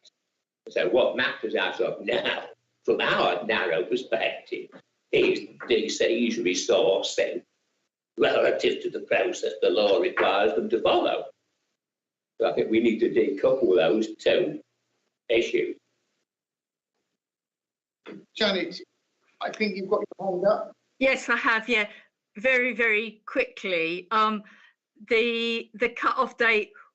They still need to make a commencement order to actually make the cut-off date effective. So I don't think it's going to slip under the radar and suddenly just we're going to be landed with it unawares. They have got to make a commencement order, and they have said that they are searching for, DEFRA this is, have said that they are looking for an opportunity to for some primary legislation that DEFRA has under its wing, where it can introduce the repeal of 2026. The landowner right to apply, yes, you're absolutely right. Yes, the landowner right to apply is going to be introduced, but it isn't something that has just suddenly come out of nowhere. The landowner right to apply for diversion extinguishment orders was there in the Crow Act in 2000 and has never been commenced. And DEFRA had taken the opportunity of the Deregulation Act to bring that forward. And I think probably as somewhat some recompense to landowners for repealing 2026, they are proceeding with the landowner right to apply for orders. And yes, it may well have grave implications for rights of way departments that have got to process these. But the way it will operate is that if the local authority says to the landowner, no, we're not going to make this particular order, the landowner will then have a right to apply to the Secretary of State. So it will become analogous to the situation that we've presently got with DMMOs. Sorry, that was just a point of information that I've just thrown in, Chairman. That's all, thank you. Thank you. Right, any further comments? I think we've knocked this round the room fairly comprehensively. Can I just confirm then, is that an action that you're going to follow up the chairman? I'm certainly going to follow up the chairman's previous letter. Yeah. Okay, brilliant. We move on to the item 12, Agriculture Act and ELMS. We had a working group. Do you want to speak to this part? We've got the working group, Nikki and Fiona, Janet and Paul. So I don't know. Right, Janet's got her hand up. I can see. Sorry, no, that's an old hand. Sorry. Oh, legacy hand, as they say. Right, okay. Who would like to speak to this? Do you want me to say something? Please do, Nikki. I think just to sort of quickly review, the situation that we had was that when the discussion of we knew that Brexit was going to change the way that environmental management schemes were funded, DEFRA decided to take a total relook at the whole system, and the mantra of public money for public goods came the norm and bandied around. The old systems that were in place had a long time ago provided permissive access, both routes and some areas of open access, but because they were permissive, they didn't ever appear on the maps. So it's hit and miss whether you know about them. And then in 2010, effectively, because of the way the funding worked, the government withdrew the funding on the permissive and the open access areas, leaving, not quite, but they reinstated the educational access side. The countryside stewardship didn't provide monies for permissive routes or open access, only educational access. And then we come on to the development of the new scheme, in which it was clearly meant that access would be part of new schemes. It went into the legislation. In the first page of the legislation, no less, of what the Secretary of State could fund, lots of preparation started to go into place, the test and trials, which a couple of examples have been inserted into the paper. And then it all suddenly went very quiet. And when it went quiet, the LAF realised that under the transition scheme document, it got no mention at all. And at that point, we decided as a LAF to write a letter to the Secretary of State. And so 3 letters have been written now. We only got 2 responses because the middle letter never got a response. And effectively, we've never really got a clear answer. And I understand from reading something recently that at some point DEFRA have been saying we never meant to fund it, and now they're backtracking and they're saying, well, we are going to fund it, but it will be later on. But we certainly haven't got that in any letter that we've received from them. So the whole thing is more than a muddle, and the letters have been unhelpful and not quite accurate, I think is probably summary. Is that what you think, Paul, Fiona?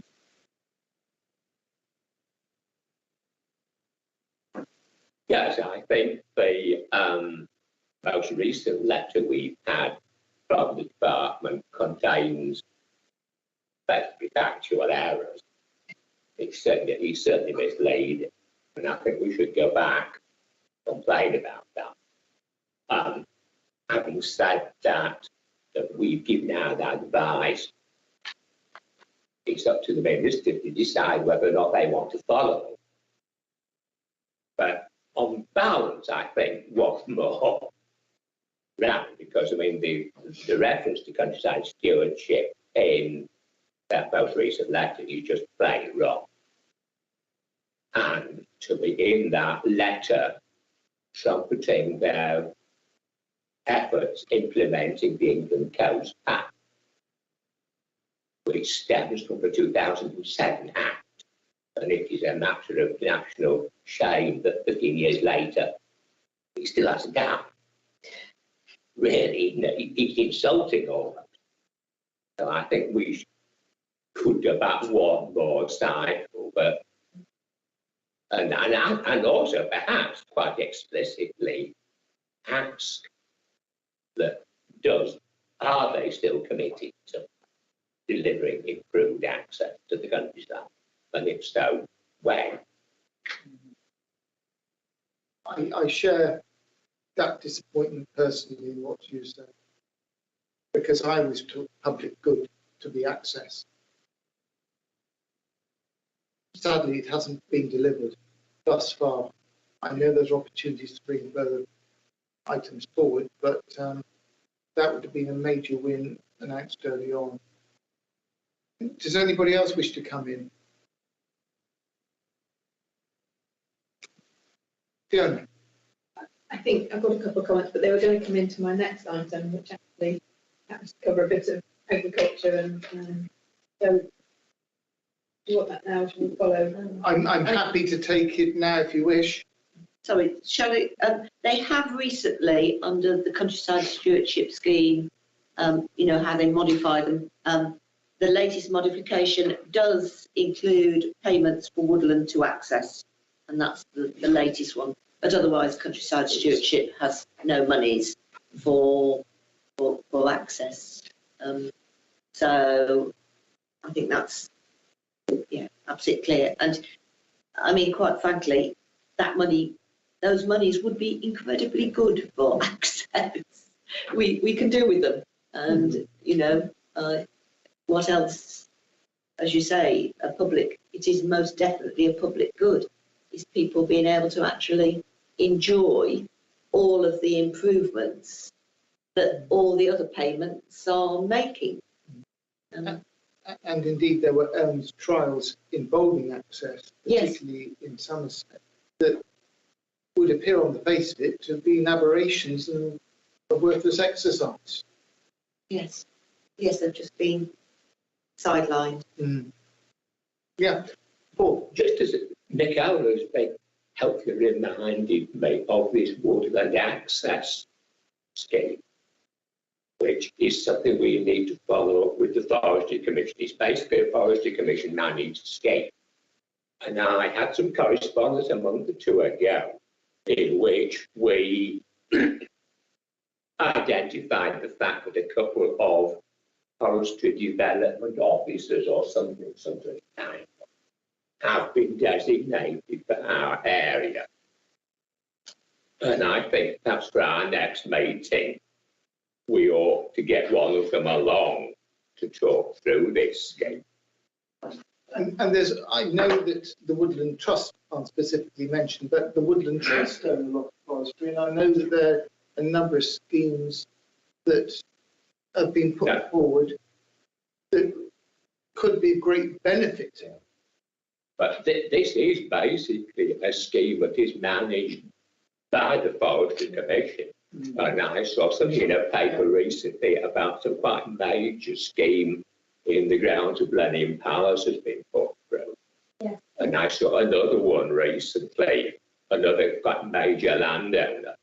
So I think he's open to any landowner, and I think we ought to be satisfying ourselves that yes, we are getting our fair share around here. And I've added that onto the potential things for your work programme. That's good. Paul, as far as the England Woodland Creation Offer, which has a recreational element to that scheme, exactly. So that's there for you to put into the work programme.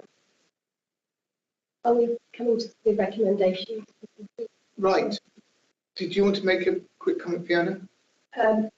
Yes, I've just to finish that one off.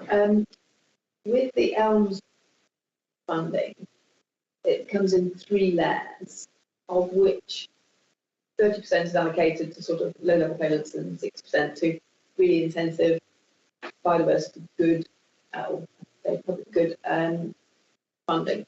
The remaining 10% is split between around 10 projects, which includes farming in protected areas. The Dorset AONB is running the farming in protected areas. Now, the Dorset AONB is giving money to access within that.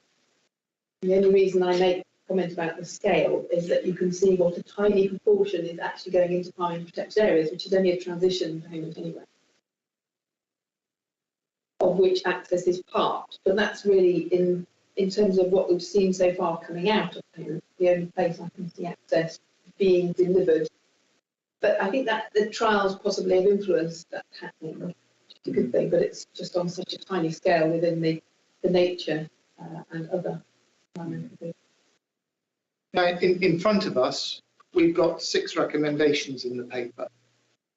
And in the first 3,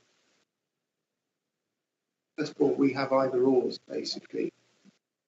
Now, how do we feel that we should proceed as a forum? What's the consensus? DR, I've had flash. No? Yes? Yeah, sorry. Hi, it's Dawn.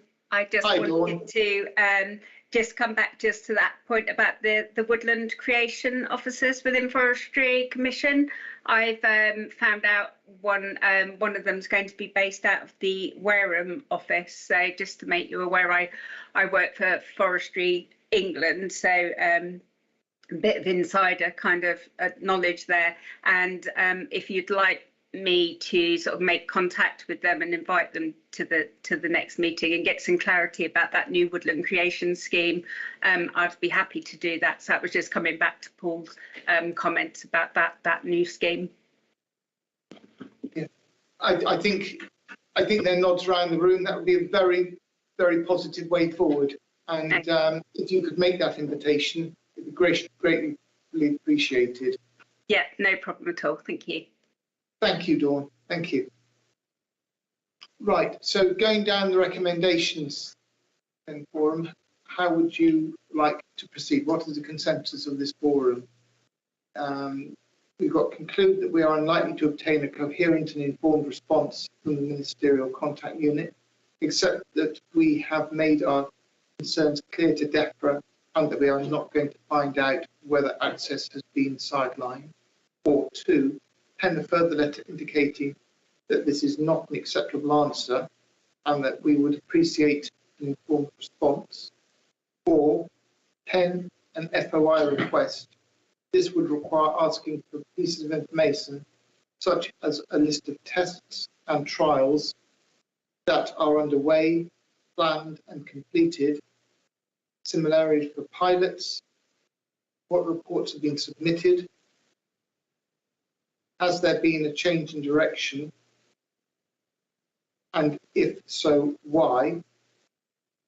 Or 4thly, maintain a watching brief and look for a further opportunity to seek clarification. If we take those first, which either or would we like? I throw it open for comment.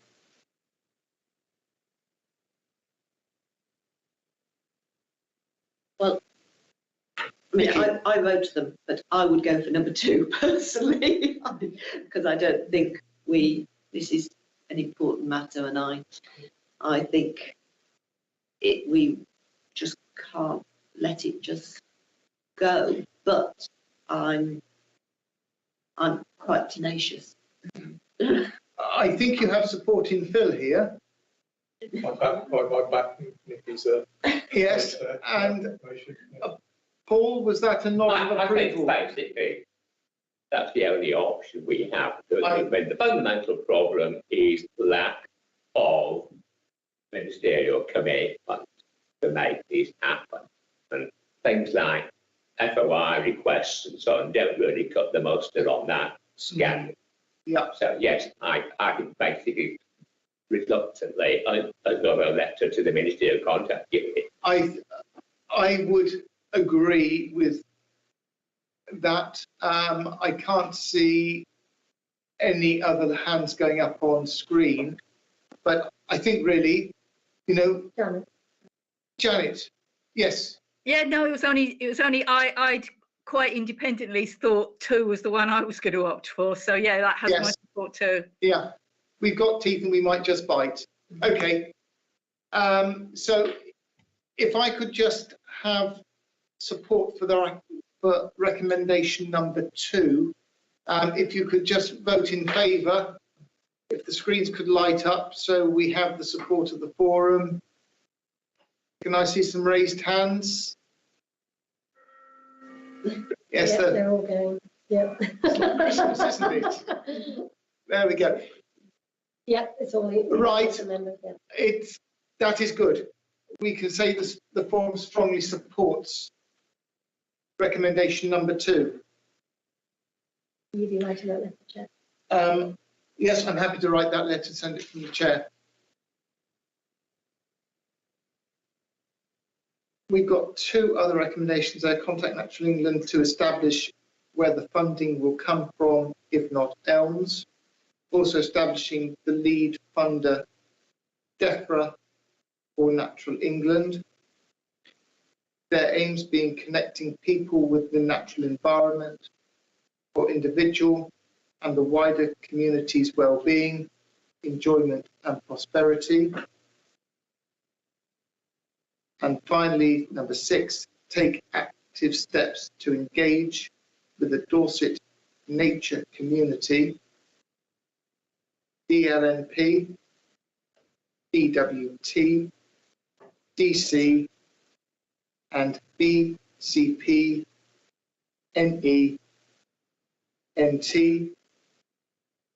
and with HAND as an acronym, to determine where we can jointly deliver the aims of the ROIT with engagement with nature and health, as well as active transport for climate change mitigation.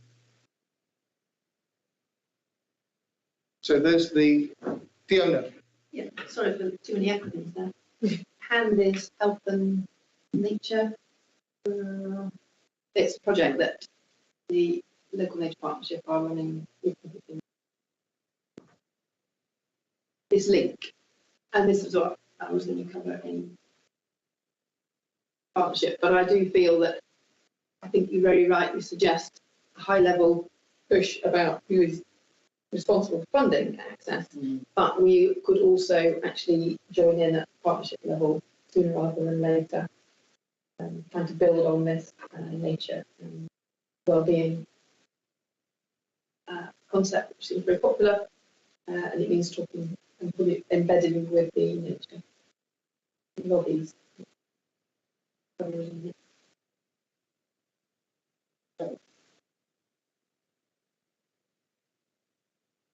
So do we have support of 5 and 6? Yeah.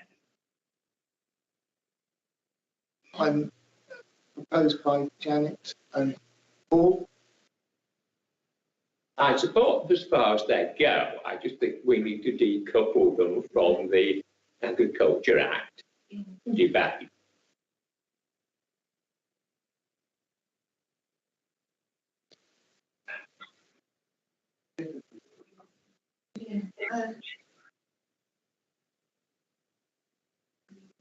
Vicky.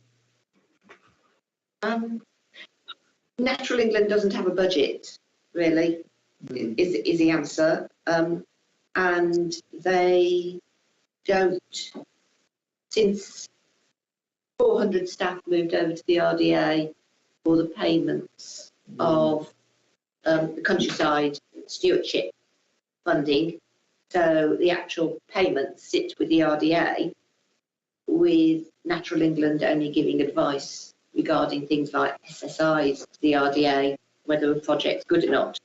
Natural England has absolutely no idea at this moment in time what role, if any, they will play under the new ELM scheme. So I think that almost, and they get their budget, any budget they have, from DEFRA. So DEFRA decide, A, what they're going to do in it as a work stream. So Natural England have to apply to DEFRA to say, can I do this? And DEFRA say yes or no. And then DEFRA provide the money. And so I think that almost takes us back to writing to DEFRA, but we're already writing to DEFRA under the, so it would be a matter of writing to a different part of DEFRA, really. So that would be the team that deal with access. So maybe it's worth writing to the team that deal with access, but they then might shunt it on to the Ministerial Communications team. So it could go round. So we could try writing to Natural England, but I think, or DEFRA, but it could get shunted round in a rather large. Or right to both. Right so to both. That will prevent them saying, oh, that department deals with it, ask them, and you end up going around in circles. You cover off their line of escape. Yes. The problem is that our statutory power is to advise the Secretary of State. we therefore simply have to write to the Secretary's Daddy. Whether he, in his infinite wisdom, chooses to refer it just to the Ministerial Contact Unit, or someone who might vaguely know what they're talking about, isn't for us to say, unfortunately. So that you know, we are advising the Secretary of State. You can write, though, you're requesting information. So you can write as a form to request information, and you could write and copy in the Secretary of State as well. And I think what you were saying, Philip, to cut corners and save time, write the letter, send it to everyone concerned, and see who you get the response from. Yeah, it'll go somewhere around Noble House. Because, you know, in giving advice, you can request information and raise your concerns. So that would be a good way forward. Thank you, Tara. I'll give you a name in Natural England. Splendid. She won't like me, but I'll give you a name. I don't mind that. I do, she's a good friend. And I'm very happy to receive any draft that you may wish to go forward with. Yep, that would be the way forward. So if we're all content with that, we can put this item to rest. I think we've got a good decision there. Thank you, everybody. We'll. Everyone's happy just to carry on. Do you want a quick break or carry on? Morella? Okay. Morella's okay, so if everyone's okay, we can carry on. We'll carry on. Right. Okay. Item 14, we've dealt with. Item 13, we will go for consultations and ratifications. Yes. So this basically, when we ratify, it's work that the forum has carried out between meetings, and basically someone will have led on a consultation response or led a working group, and work will have happened.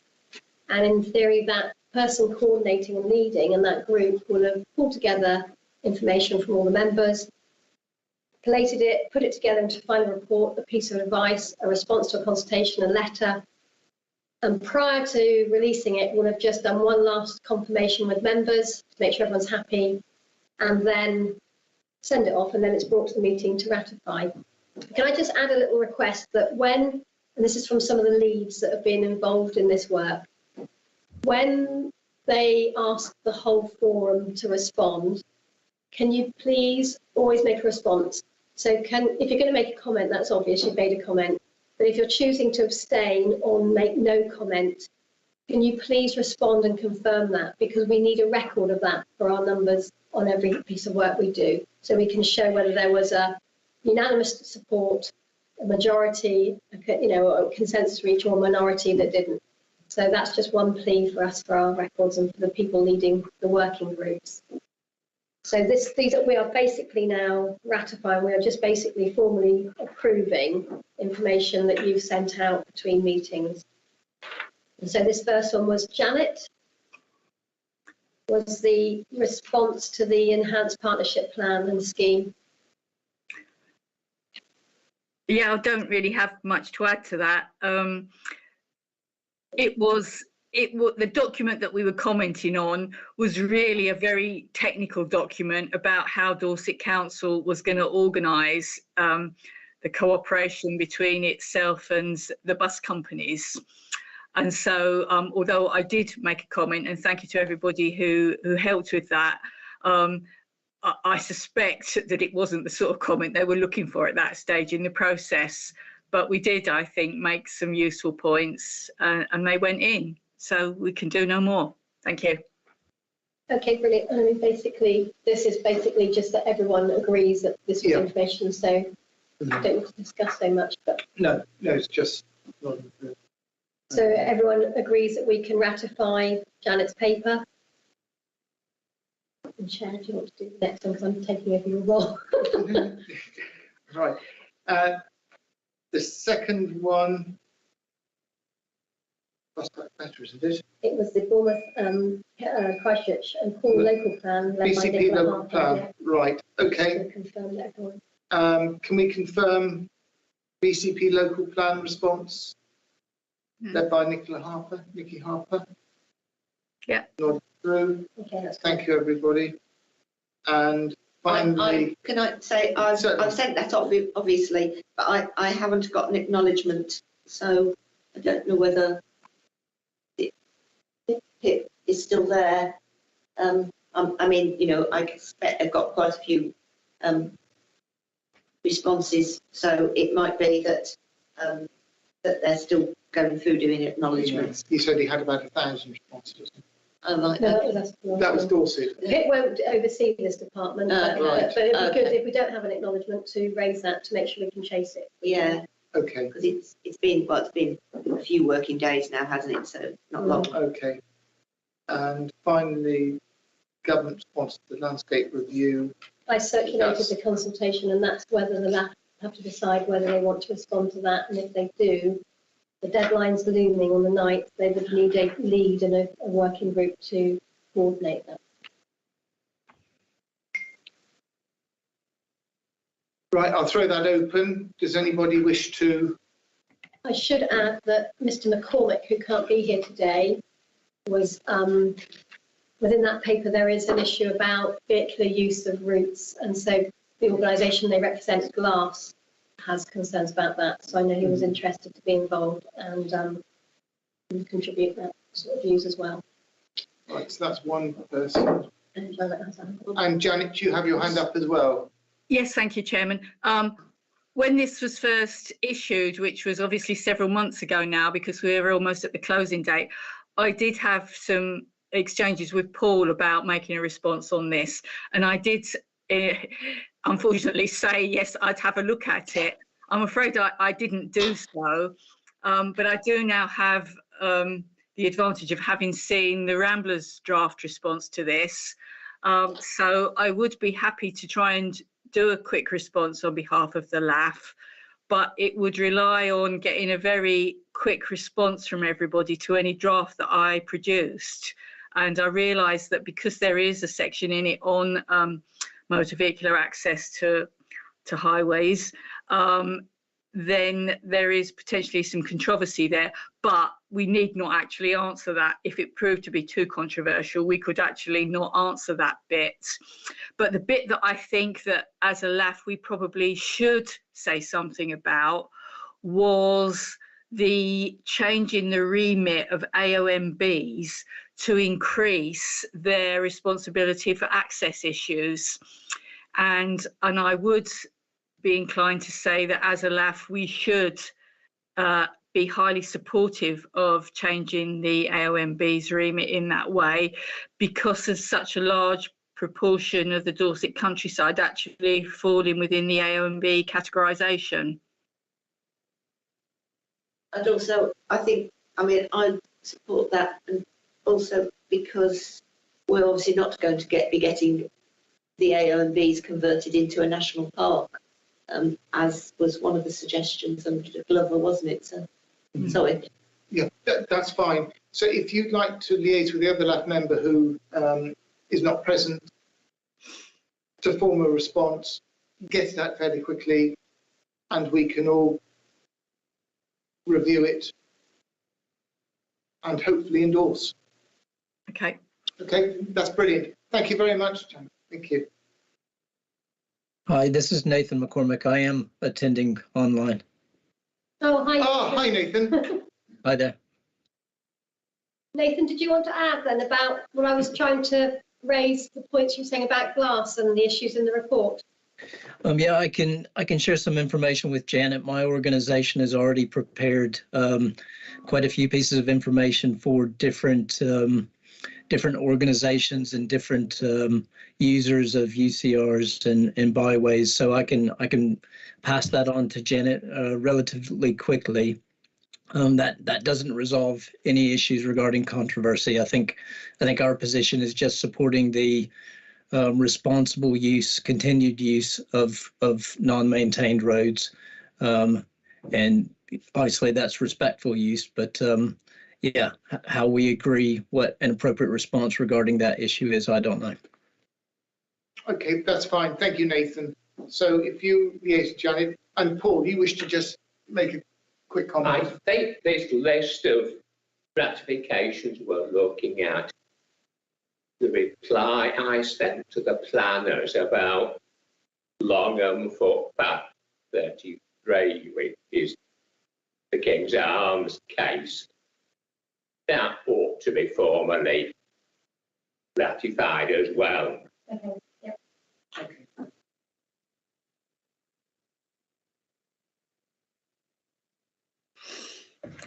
Right. Are you with me to go on? Yeah, work Right. programme. Okay, we'll move on to the work programme. We pick up the Portland Path during this, and also NMTs. So, bit of a tongue twister there, Morella, sorry. Right, I mean, a lot of this we've addressed. So, yeah. so you were circulated with an Excel sheet of potential issues that could go on the work programme that have been picked up sort of historically and in progress and in the future. And we've also compiled all the top 3. If you remember, you were asked to contribute top 3 issues, which we'll circulate as well. And they and what we've tried to do is categorise them to sort of try and get some themes. But I mean, working through this so far, standing orders. I mean, do you want to just run through, because I've sort of been keeping an eye. Okay, right. Yeah. Standing orders we've addressed. That's sort of been agreed Yes. today. The LAF website we've Yes. brought up to date, and we can build on that. So that's been addressed. We've raised, for years it's always been going on, and it is quite an important one, about some sort of logo or identity. It's particularly invaluable for the chair and other members of the forum when writing advice. So that's something we don't have to linger on today, but you know, it's worth sort of thinking about within the work programme. The Dorset Council review and the ROET BCP review is ongoing, and obviously with the BCP it's moving into that implementation stage and monitoring. Access land we've dealt with, got the working group for island sites. Map review, you've had your update, so just watch an eye.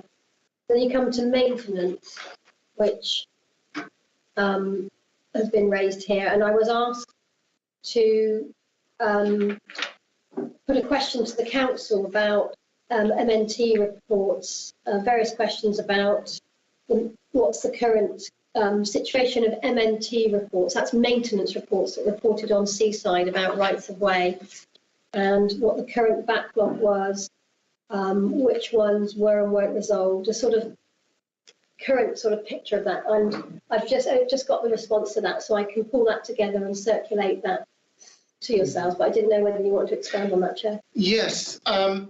What I'm acutely aware of are certain issues that seem to just linger there for some time and just drop off the radar, and other ones that are down as being actioned when I believe they haven't been actioned.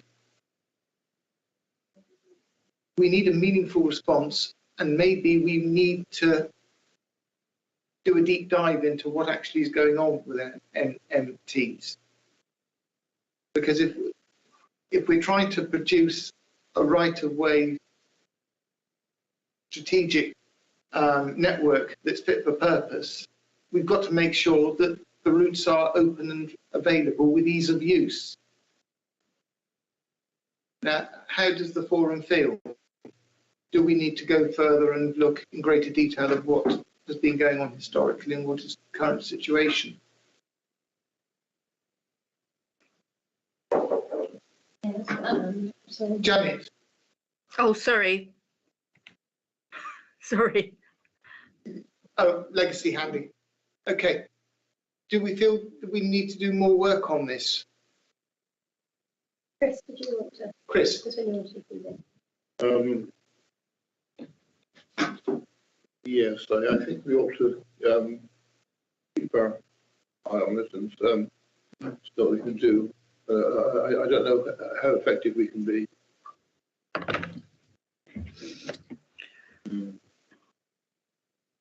It's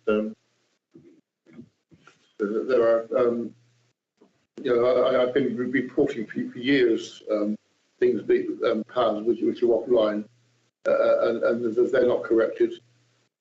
And on one of them, on my part, the parish council actually make a DMO application to add the to map the paths which are being signed off on a new route.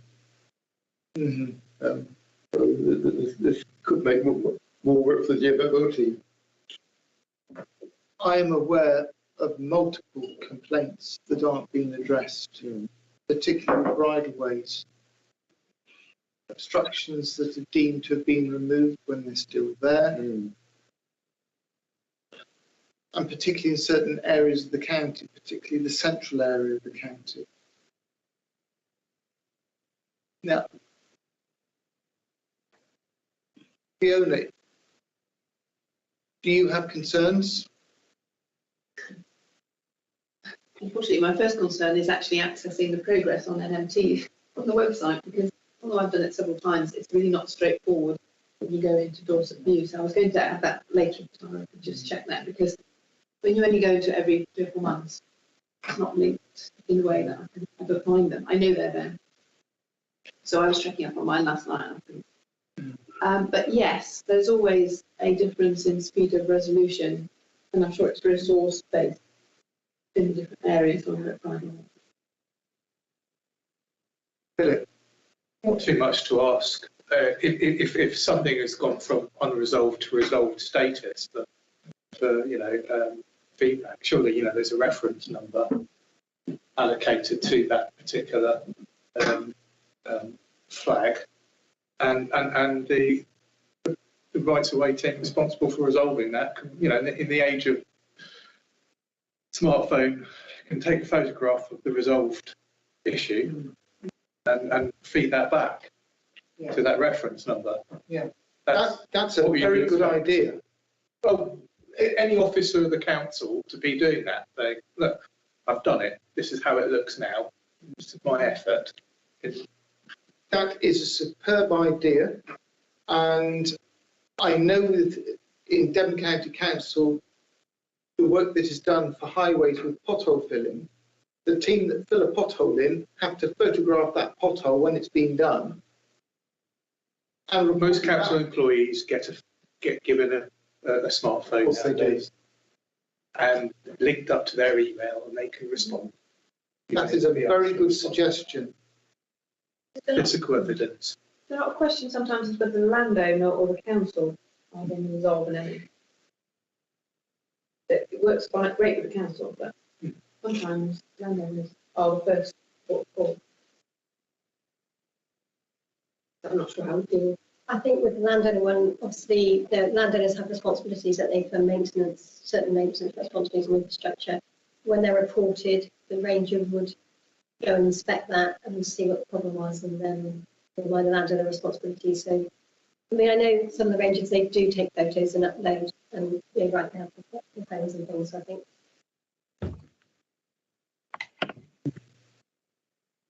Sorry, can I just go back to something that was mentioned a long time back, in that where there is maintenance, have the specifications now been sorted out so that they do take account of basically DDA, Equalities Act, etc., etc.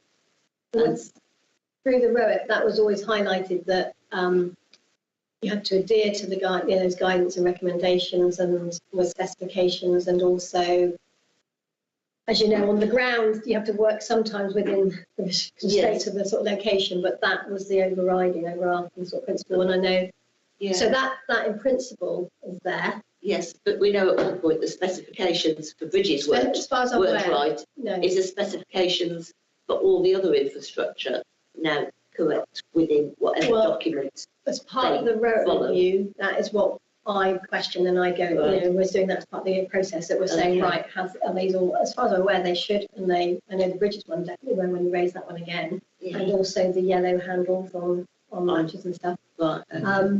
But again, as part of that review process, we look at all that and say, is this being adhered to or not? So I mean, as far as I'm aware, they should be. if you've come across something, then we need to flag it up.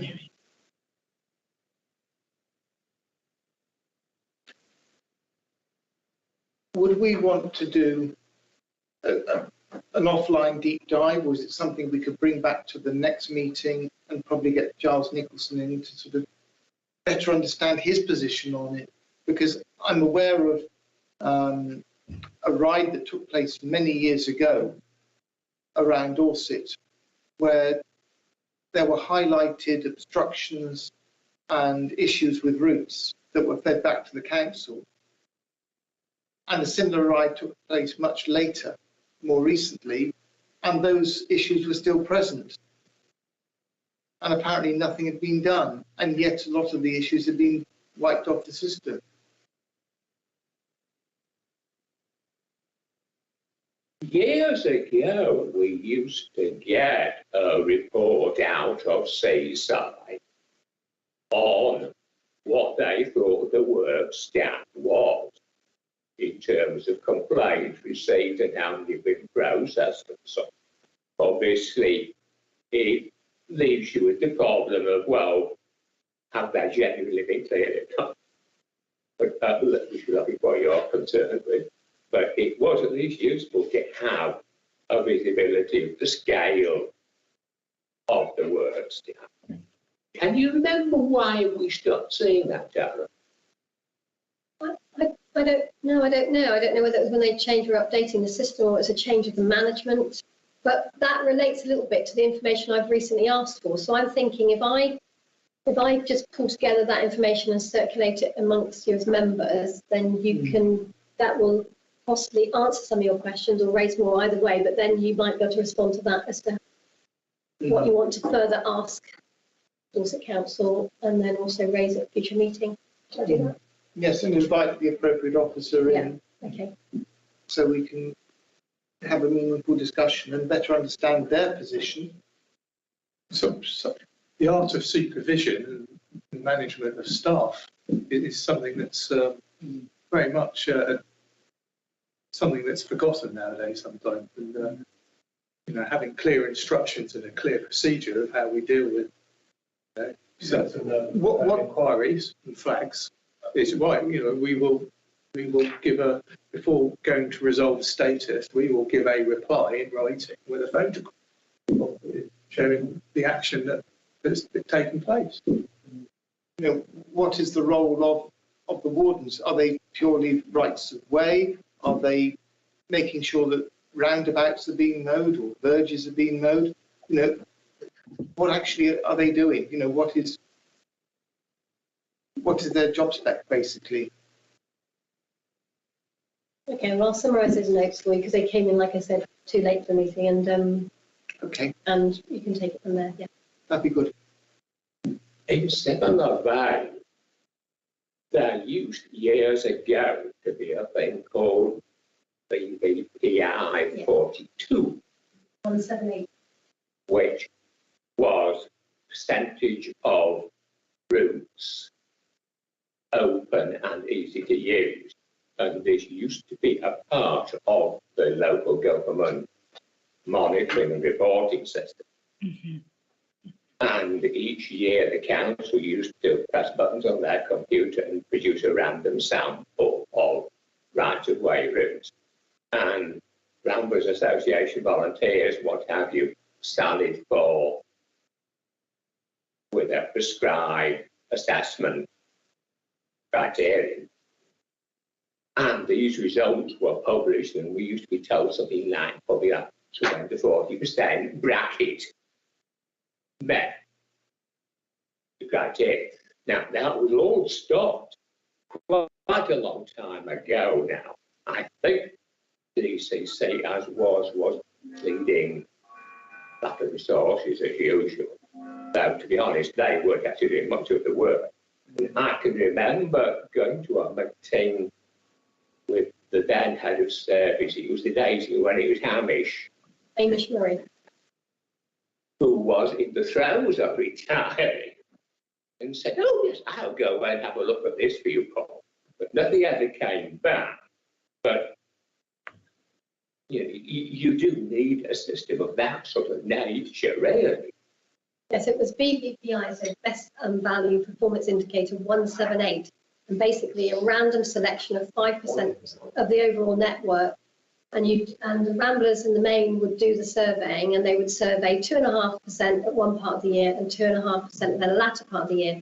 And this was carried out by majority, it was compulsory by all local authorities, but then a lot of these BPPIs were done away with, not just that one, and that was one of the ones that wasn't then deemed necessary. And some authorities continue to do them, very few, the majority didn't, and like you're right, it's a resource thing. So, and like I say, it was a rough indication. One of the issues I take with that is when rights of way improvement plans were introduced, and it was about enhancing the network, and bearing in mind limited resources. If we got resources and channeled them into specific projects to enhance the network, that in theory were on a work programme prioritised, if that random selection didn't pick up on those, of course they don't pick up where the resources have been prioritised. So it was a good general indication, but it wasn't necessarily then reflecting also where councils might have had to have cut their cloth and prioritised to meet greater demand or need. But you're right, yes, it doesn't carry on anymore. So in writing the ROIT, I have no information to go on to tell me what the condition of the network. We don't do any of that condition surveying, and a lot of other authorities don't either. But again, this is one of the issues, because we're doing the ROIT, we're asked to look at the condition and the character of the network, because that in itself can be barriers and where we need to enhance. But it's very difficult. There's very little robust information to use in Dorset as we go on with that. I know in Somerset, the council there will look at a random selection of rights of way and have a work programme through, so that over a 10-year period they will have encompassed all the rights of way to check the ease of use percentage.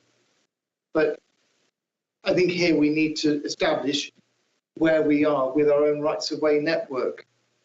There's no good trying to produce other rights of way if the existing ones break down. Maybe we'll look to get Giles. We'll look at the information that we've had. Yeah.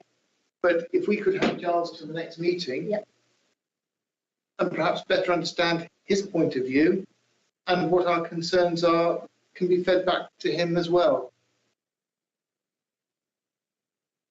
Okay, thank you. So that was maintenance. So then next one on, so going back to the work programme, so DMMOs, so about your monitoring of the legal record, the definitive matter statement, DMMOs and PPOs, we've sort of covered, and the 2026 repeal.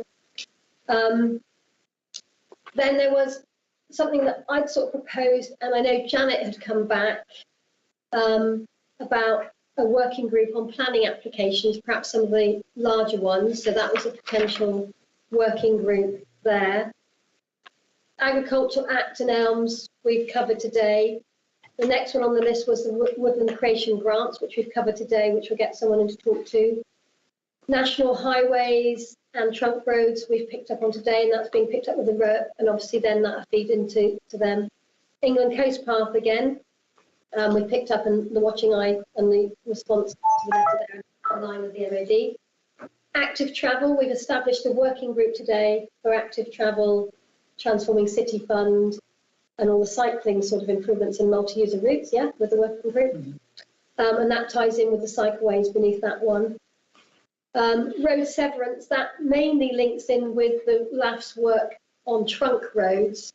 But of course, road severance is a wider issue. You can find that on main roads, you can find it on country lanes. Road severance happens everywhere, there's no refuge. So that's another one, but you're sort of having it sit at the moment with the Highways England.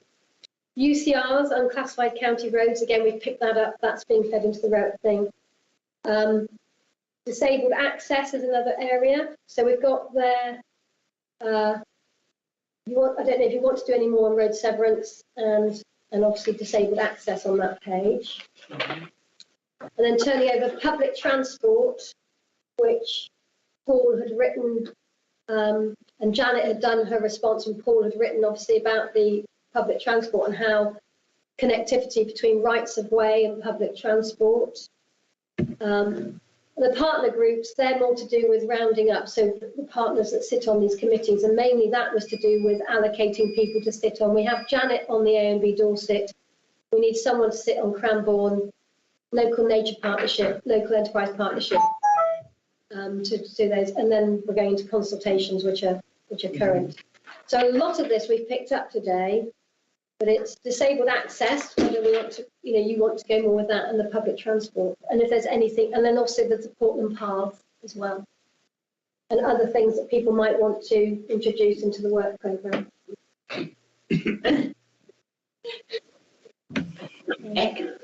That could almost be another 2 hours, couldn't it? Yeah, it could. Exactly. Should have said that at that point. Sorry, I put my hand up. That could have nearly been another 2 hours. Yeah. And it may be members want to go away, and still feedback in on these, because you've got quite a lot that we've got a lot that we've got on at the moment, and maybe we can keep the work programme as a standing item on the agenda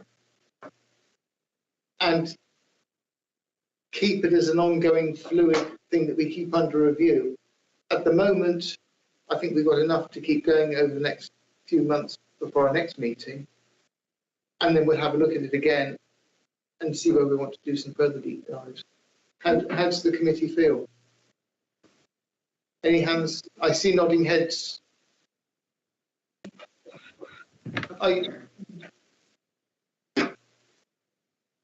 Yeah.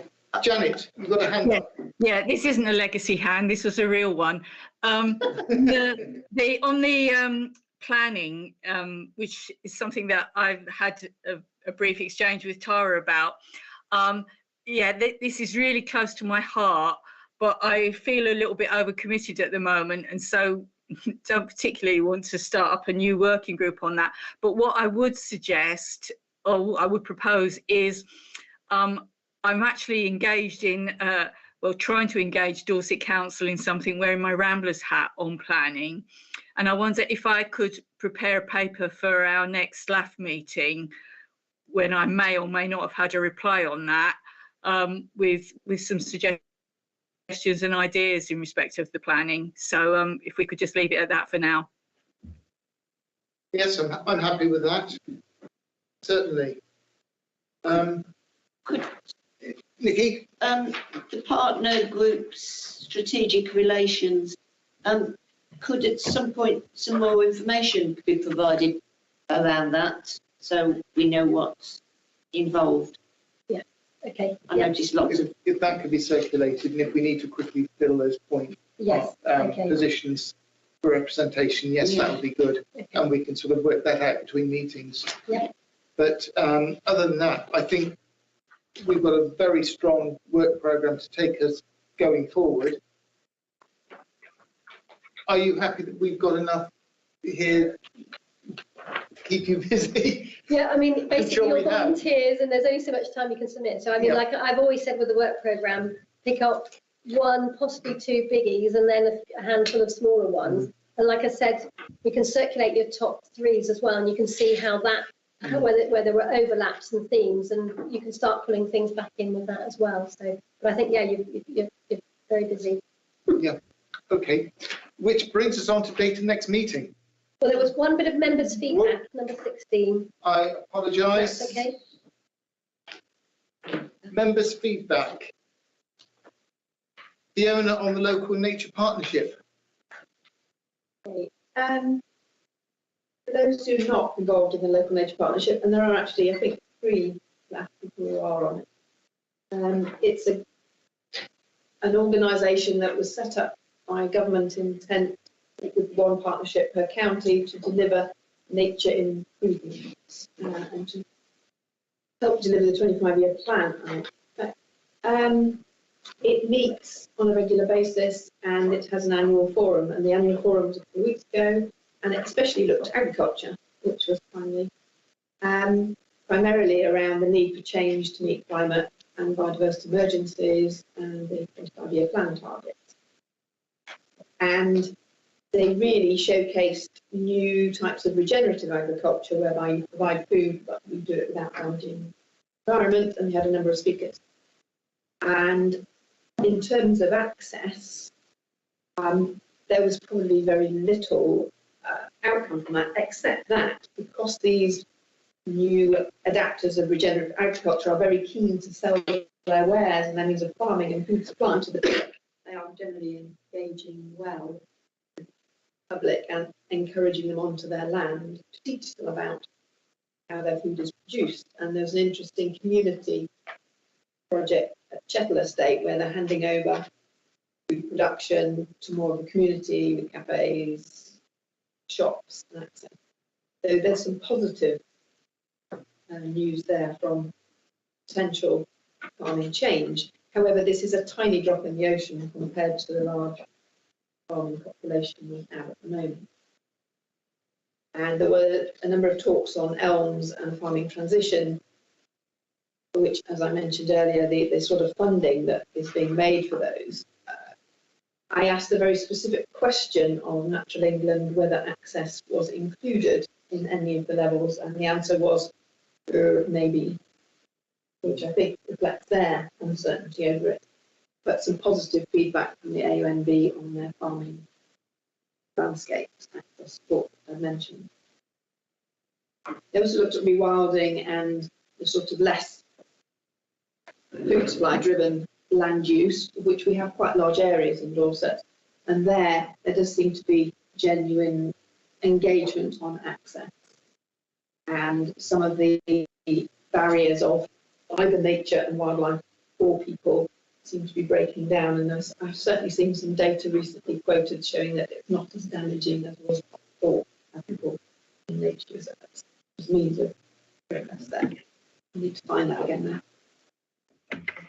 So that was fairly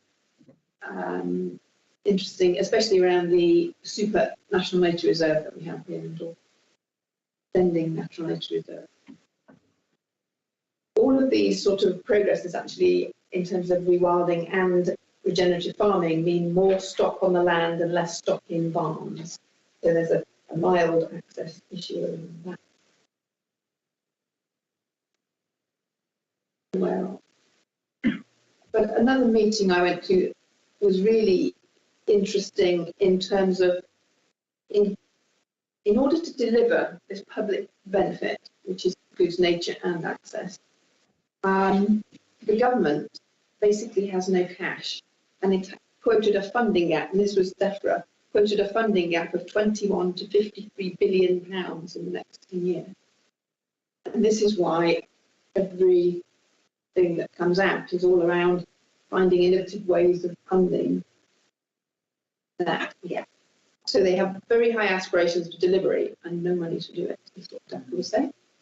And they also have, therefore, this large private finance budget, which they have to try and develop. So they're developing what are called natural capital markets, other ways of funding. And access hasn't come up very much, but I guess it will follow the model of funding that nature, carbon, nutrient, biodiversity will get funded. And it's multiple sources for multiple benefits. And I think probably access has to keep a watching brief on this and work out how to jump in as and when. It's really complex though, and the governance hasn't been worked out yet. But we have some key demonstration projects in Dorset that we can follow. And I think up to now, the local nature partnership has very much said, oh, we need people, we need to engage people in nature because they want them to lobby and vote for nature.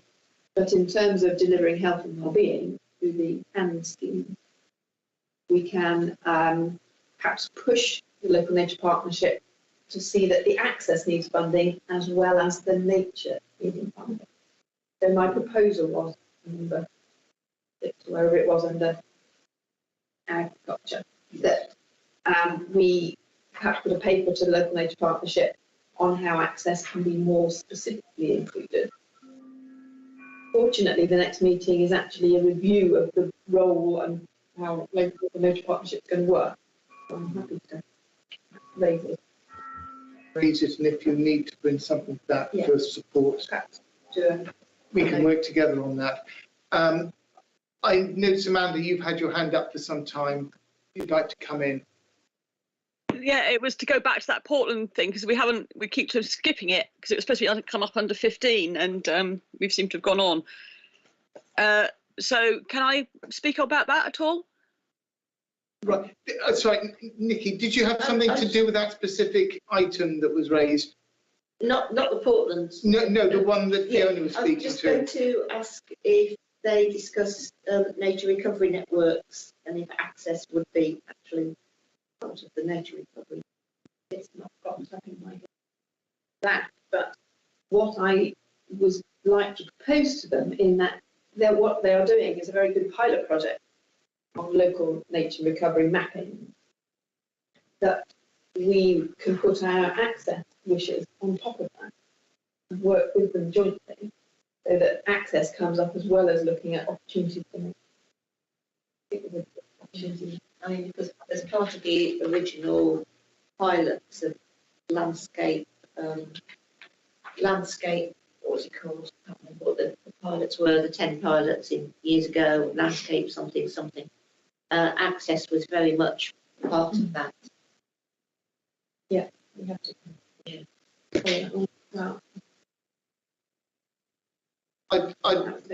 Before I go back to Portland, I'd just take the report from Janet Davis on item 16. Oh, okay. Thank you, Chairman. I have actually circulated by email to everybody, I think, the main item of interest from the last AONB board meeting, which was to do with the farming in protected landscapes and the access grants that they've given under that so far in the Dorset AONB. And I've queried with the lead officer at the AONB how the public is supposed to find out about any access that has been granted under farming in protected landscapes grant schemes. And I didn't really get an entirely satisfactory answer on that. But she did say that when such a scheme is initiated, she tells the Dorset Council ward member, and also I think she tells Tara. She does now for meetings. So I think there's something to be explored there about how the public is supposed to find out, the general public, not people in the know, like members of this forum, how the general public is supposed to find out about new access that has been granted under one of these farming in protected landscapes grant schemes. So with your agreement, I will continue to pursue that.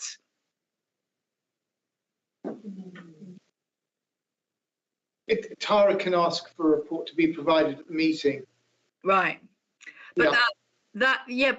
that still doesn't answer the point that I was trying to make with them, which was, how does Joe Bloggs, who's out for a walk, or Mary Bloggs on her horse, find out where this new access is? Yes, we can write to them from the forum. Okay. Can I draft a draft? Yes, send me a draft, please. And okay, will do. That's fine. Okay, now I'll come back to the work programme very briefly on the Portland Path on item 15 for Amanda. We just addressed that with Tara. So Amanda, sorry, did you want to explain? Yeah. Okay, well, Paul quite rightly raised it earlier as unfinished business, really, all matters arising. And we left it that, because historically, going back, the LAF agreed to write a letter in support of the Portland Pathway Group's sort of campaign to complete the missing link, that section of Portland where the path that goes through Portland Port that's been closed for many years. And there is various things going on with that. So, and we agreed, this is going back some possibly pre-COVID, I don't know, that we agreed to write a letter. The letter didn't happen because it got confused with, there was the other issue that Paul and Janet, I think, identified, which I didn't quite understand. So I didn't know whether that was a sort of parallel thing or what, or whether that impacted on what the letter should be. So Portland Port were offering to open up a access route through their land, but they didn't want to have to pay for this moving the security fence. And they had proposed other routes that went through this land, but were, through investigation, were proved to be inaccessible in the sense that they couldn't be made accessible for all. They would have been very difficult terrain to negotiate. So Portland Port thought that was fine, but the groups that were working towards this didn't think that was okay. So we were pressing for a particular route. Then it got complicated because Portland Port then have now made this route offer a condition of them getting planning permission for the incinerator. The waste incinerator that's due to be built on the Portland Port land. So I'm not sure now how to word that letter, assuming that the LAF is still happy to support that letter, and that was something that was due to come back to that, because when I wrote to Paul about this, he said, well, I'm not going to be chair, I'm not chair any longer, so this needs to go to the new group. So that's where it's been left. So it's still valid that there is the demand for the route, and that it should not be conditional on the incinerator planning and permission approval, as this was offered before that even came on the agenda. So I'm still asking if the LAF are okay that we draft a letter and send that to Portland Port, but I'm slightly unclear as to the wording, given this other bit that I don't really understand in terms of any other legal issues or whatever it is relating to that land and the access there. So I'm just a little bit unclear on how to word the letter, but I just wanted to make sure that we are still supporting that letter. Can I just ask why there is the condition of the planning put in there?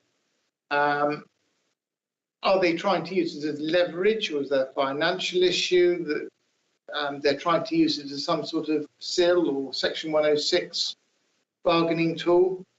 It's part of their mitigating sort of, so part of the Regulation 25, the different things that they were asked to do as a result of there's huge concern about this incinerator proposal, as I'm sure everyone knows. Thousands and thousands of letters written against it, but we do know that there is a mind to pass it as planning permission.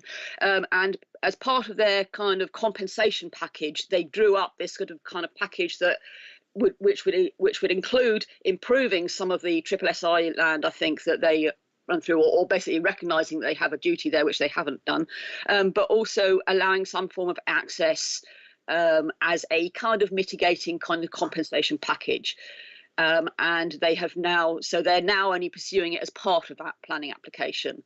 So therefore they're deferring any inquiries about it to saying, well, you'll get that if you approve if we get the planning permission.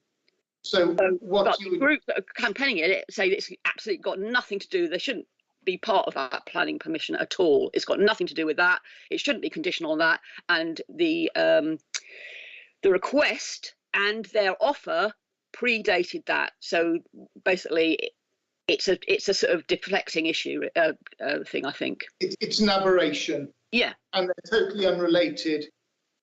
Yeah, I can see where you're coming from. So, can I just ask a quick question? Amanda? Yeah. The line of the path that the group wants, is this an official definitive right of way, or is this no? It's one of those ones that became extinguished, if you like, when the MOD took over the land. It was common land for that, and then when it's taken over, those kind of paths were still used by the community, but they were never official paths. Yeah, I was going to say, because I was just there was something else that was cropping up with the ECP and another definitive route, but it's nothing to do with that one. I just want to clarify. This is more a route that a historic route that's ease of access that people would like to see reopened. Absolutely, yeah. And what status would they want it then? Would they want it to be made a definitive right of way that the council? I don't know. I think the main thing is that most people are important and concerned about is that there is that access. So whether it's a permissive path or a right of way, I think is sort of a secondary consideration. The main thing is that they want to be able to have that access. And Portland Port have been increasingly, because we used to be able to use it, even if it wasn't an official path, but now they put up fences and gates, locked gates, so it can't be used, and you get prosecuted now if you do enter any of that land, whereas before it was sort of tolerated. But in the recent years it's been made much more officious. I understand there's a security issue, but this isn't an area where there is a real security issue. Okay. And what rights would there be for access? What user groups? Are we looking at footpath, bridleway, restricted byway? They would like it to be accessible. This is the Portland group that are actually trying to campaign for this, would like it to be accessible. They're not prepared for it just to be a footpath that is very able, completely able-bodied people. Then I don't think, to my knowledge, they haven't specified any particular use, but it's mainly, the understanding is that it is for pedestrian use, but it is physically accessible. Pedestrian use, but not cyclists. Well, I suspect it would be, and I suspect there would be a demand for it to be a bridleway as well. But as we know, Portland only has one bridleway, which is another whole big issue. But that's another question. But I would suspect that there would be a demand for cycles, and actually, I would need to look back at what Portland Port have said, in whether they are actually offering that kind of access, because I can't remember from looking at the document whether they said it would be. I think they're concerned about any kind of vehicular access for obvious reasons, and there's a lot of complicated stuff around that. But from the people of Portland's perspective, it is that there is at least some kind of access for pedestrians at the very least, and if that can be cycles and bridleway as well, I'm sure that will be part of it.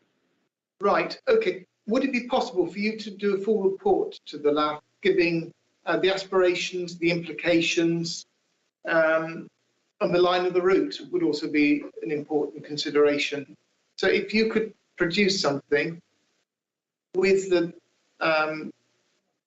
with what your aspirations are for that route, we can look at it and respond accordingly. Yeah, I think I'd sent that before, but I can do, because I sent the routes before, but maybe I didn't send it to the whole committee. I can't remember. Update it. But so yeah, so is there a doubt that we might not send a letter now, or is this a case of having to just sort of refresh everyone about it? So Amanda, I think because in light of the planning, we need to update it. But the other issue is the forum tends to look at more strategic issues, and it's the exception when they look at specific sort of issues. But for members to be able to fully understand what it is they're advising about, they need to know what the current state of play is. And obviously we've got this new planning and the incinerator and everything to be able to then decide whether legally they're in a position to provide advice, and then also if they can, what advice that might be. So I think we just need to update it in light also of new members.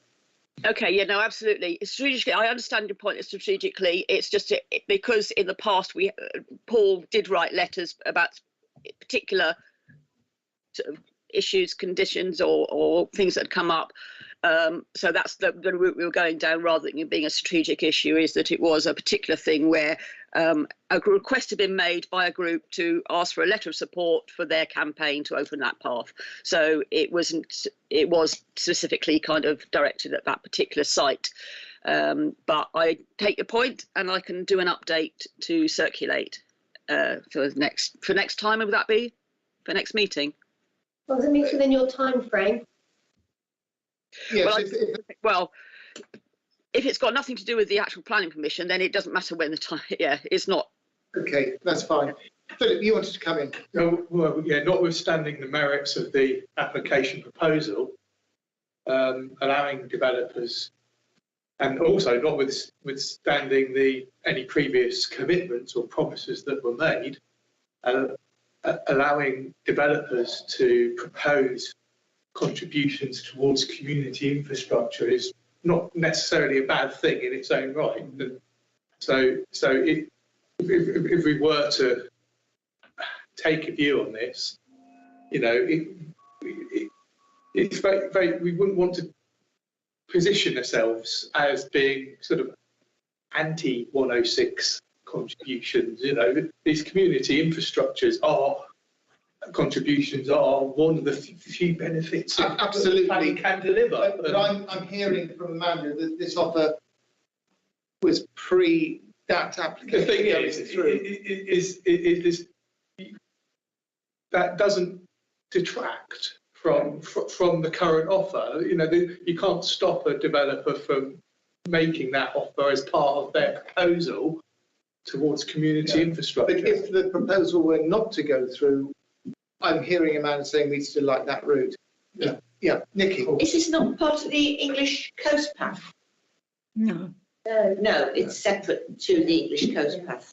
It would mean there would be a complete round route if that was instated. So it would create a round route to join up with the English coast. Yeah, because at the moment that's one part of Portland where you have to kind of completely deviate from, and you don't get the sea view thing that you would expect from that coastal route. So because you have to deviate inland for that section around Portland. I don't know what happened at the time when that was being negotiated, presumably. Go back to the Natural England report on the England Coast Path. They do discuss this problem. And they do say that the route that has been currently defined is unsatisfactory. And they did say they have an ambition to improve it. And so I think in that sense, it is a part of the English Coast Path project.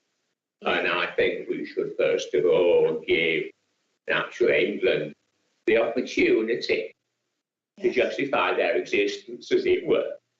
And so if I just stop the letter that I drafted to go to Natural England and lob it over to you, we could perhaps include a more explicit reference to Amanda's discussions in it, so the Natural England are aware that there is local concern on the issue.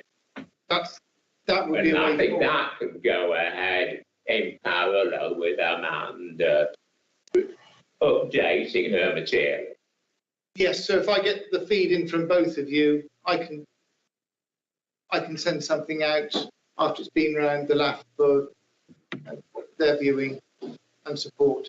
Okay. Thank you. I'll just say, so because this is I'm representing here the this particular Portland group, but just to say in the context now is that in the job I have just achieved a Heritage Lottery grant for a large project called This Land, which includes access in it as part of exploring access and raising awareness of access, and that. So I kind of taking forward this, if you like, in that respect of representing that project as let's look at the access on Portland in its entirety, not just this path. So it is a bit more strategic than just about this particular thing. But this particular thing is an outstanding long-term thing that we've discussed in the group. That's all. Okay, that's fine, and your submission will reflect that. Okay, that's brilliant. Well, I think that draws all the business together from this morning, does it not? Yeah, apart from the date of the next meeting. Yes, so the 28th of July, Thursday the 28th of July. Okay.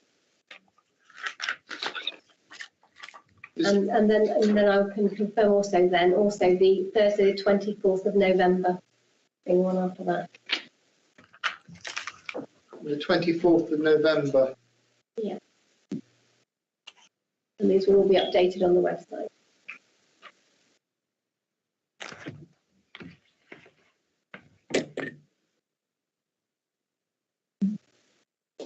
Right, okay.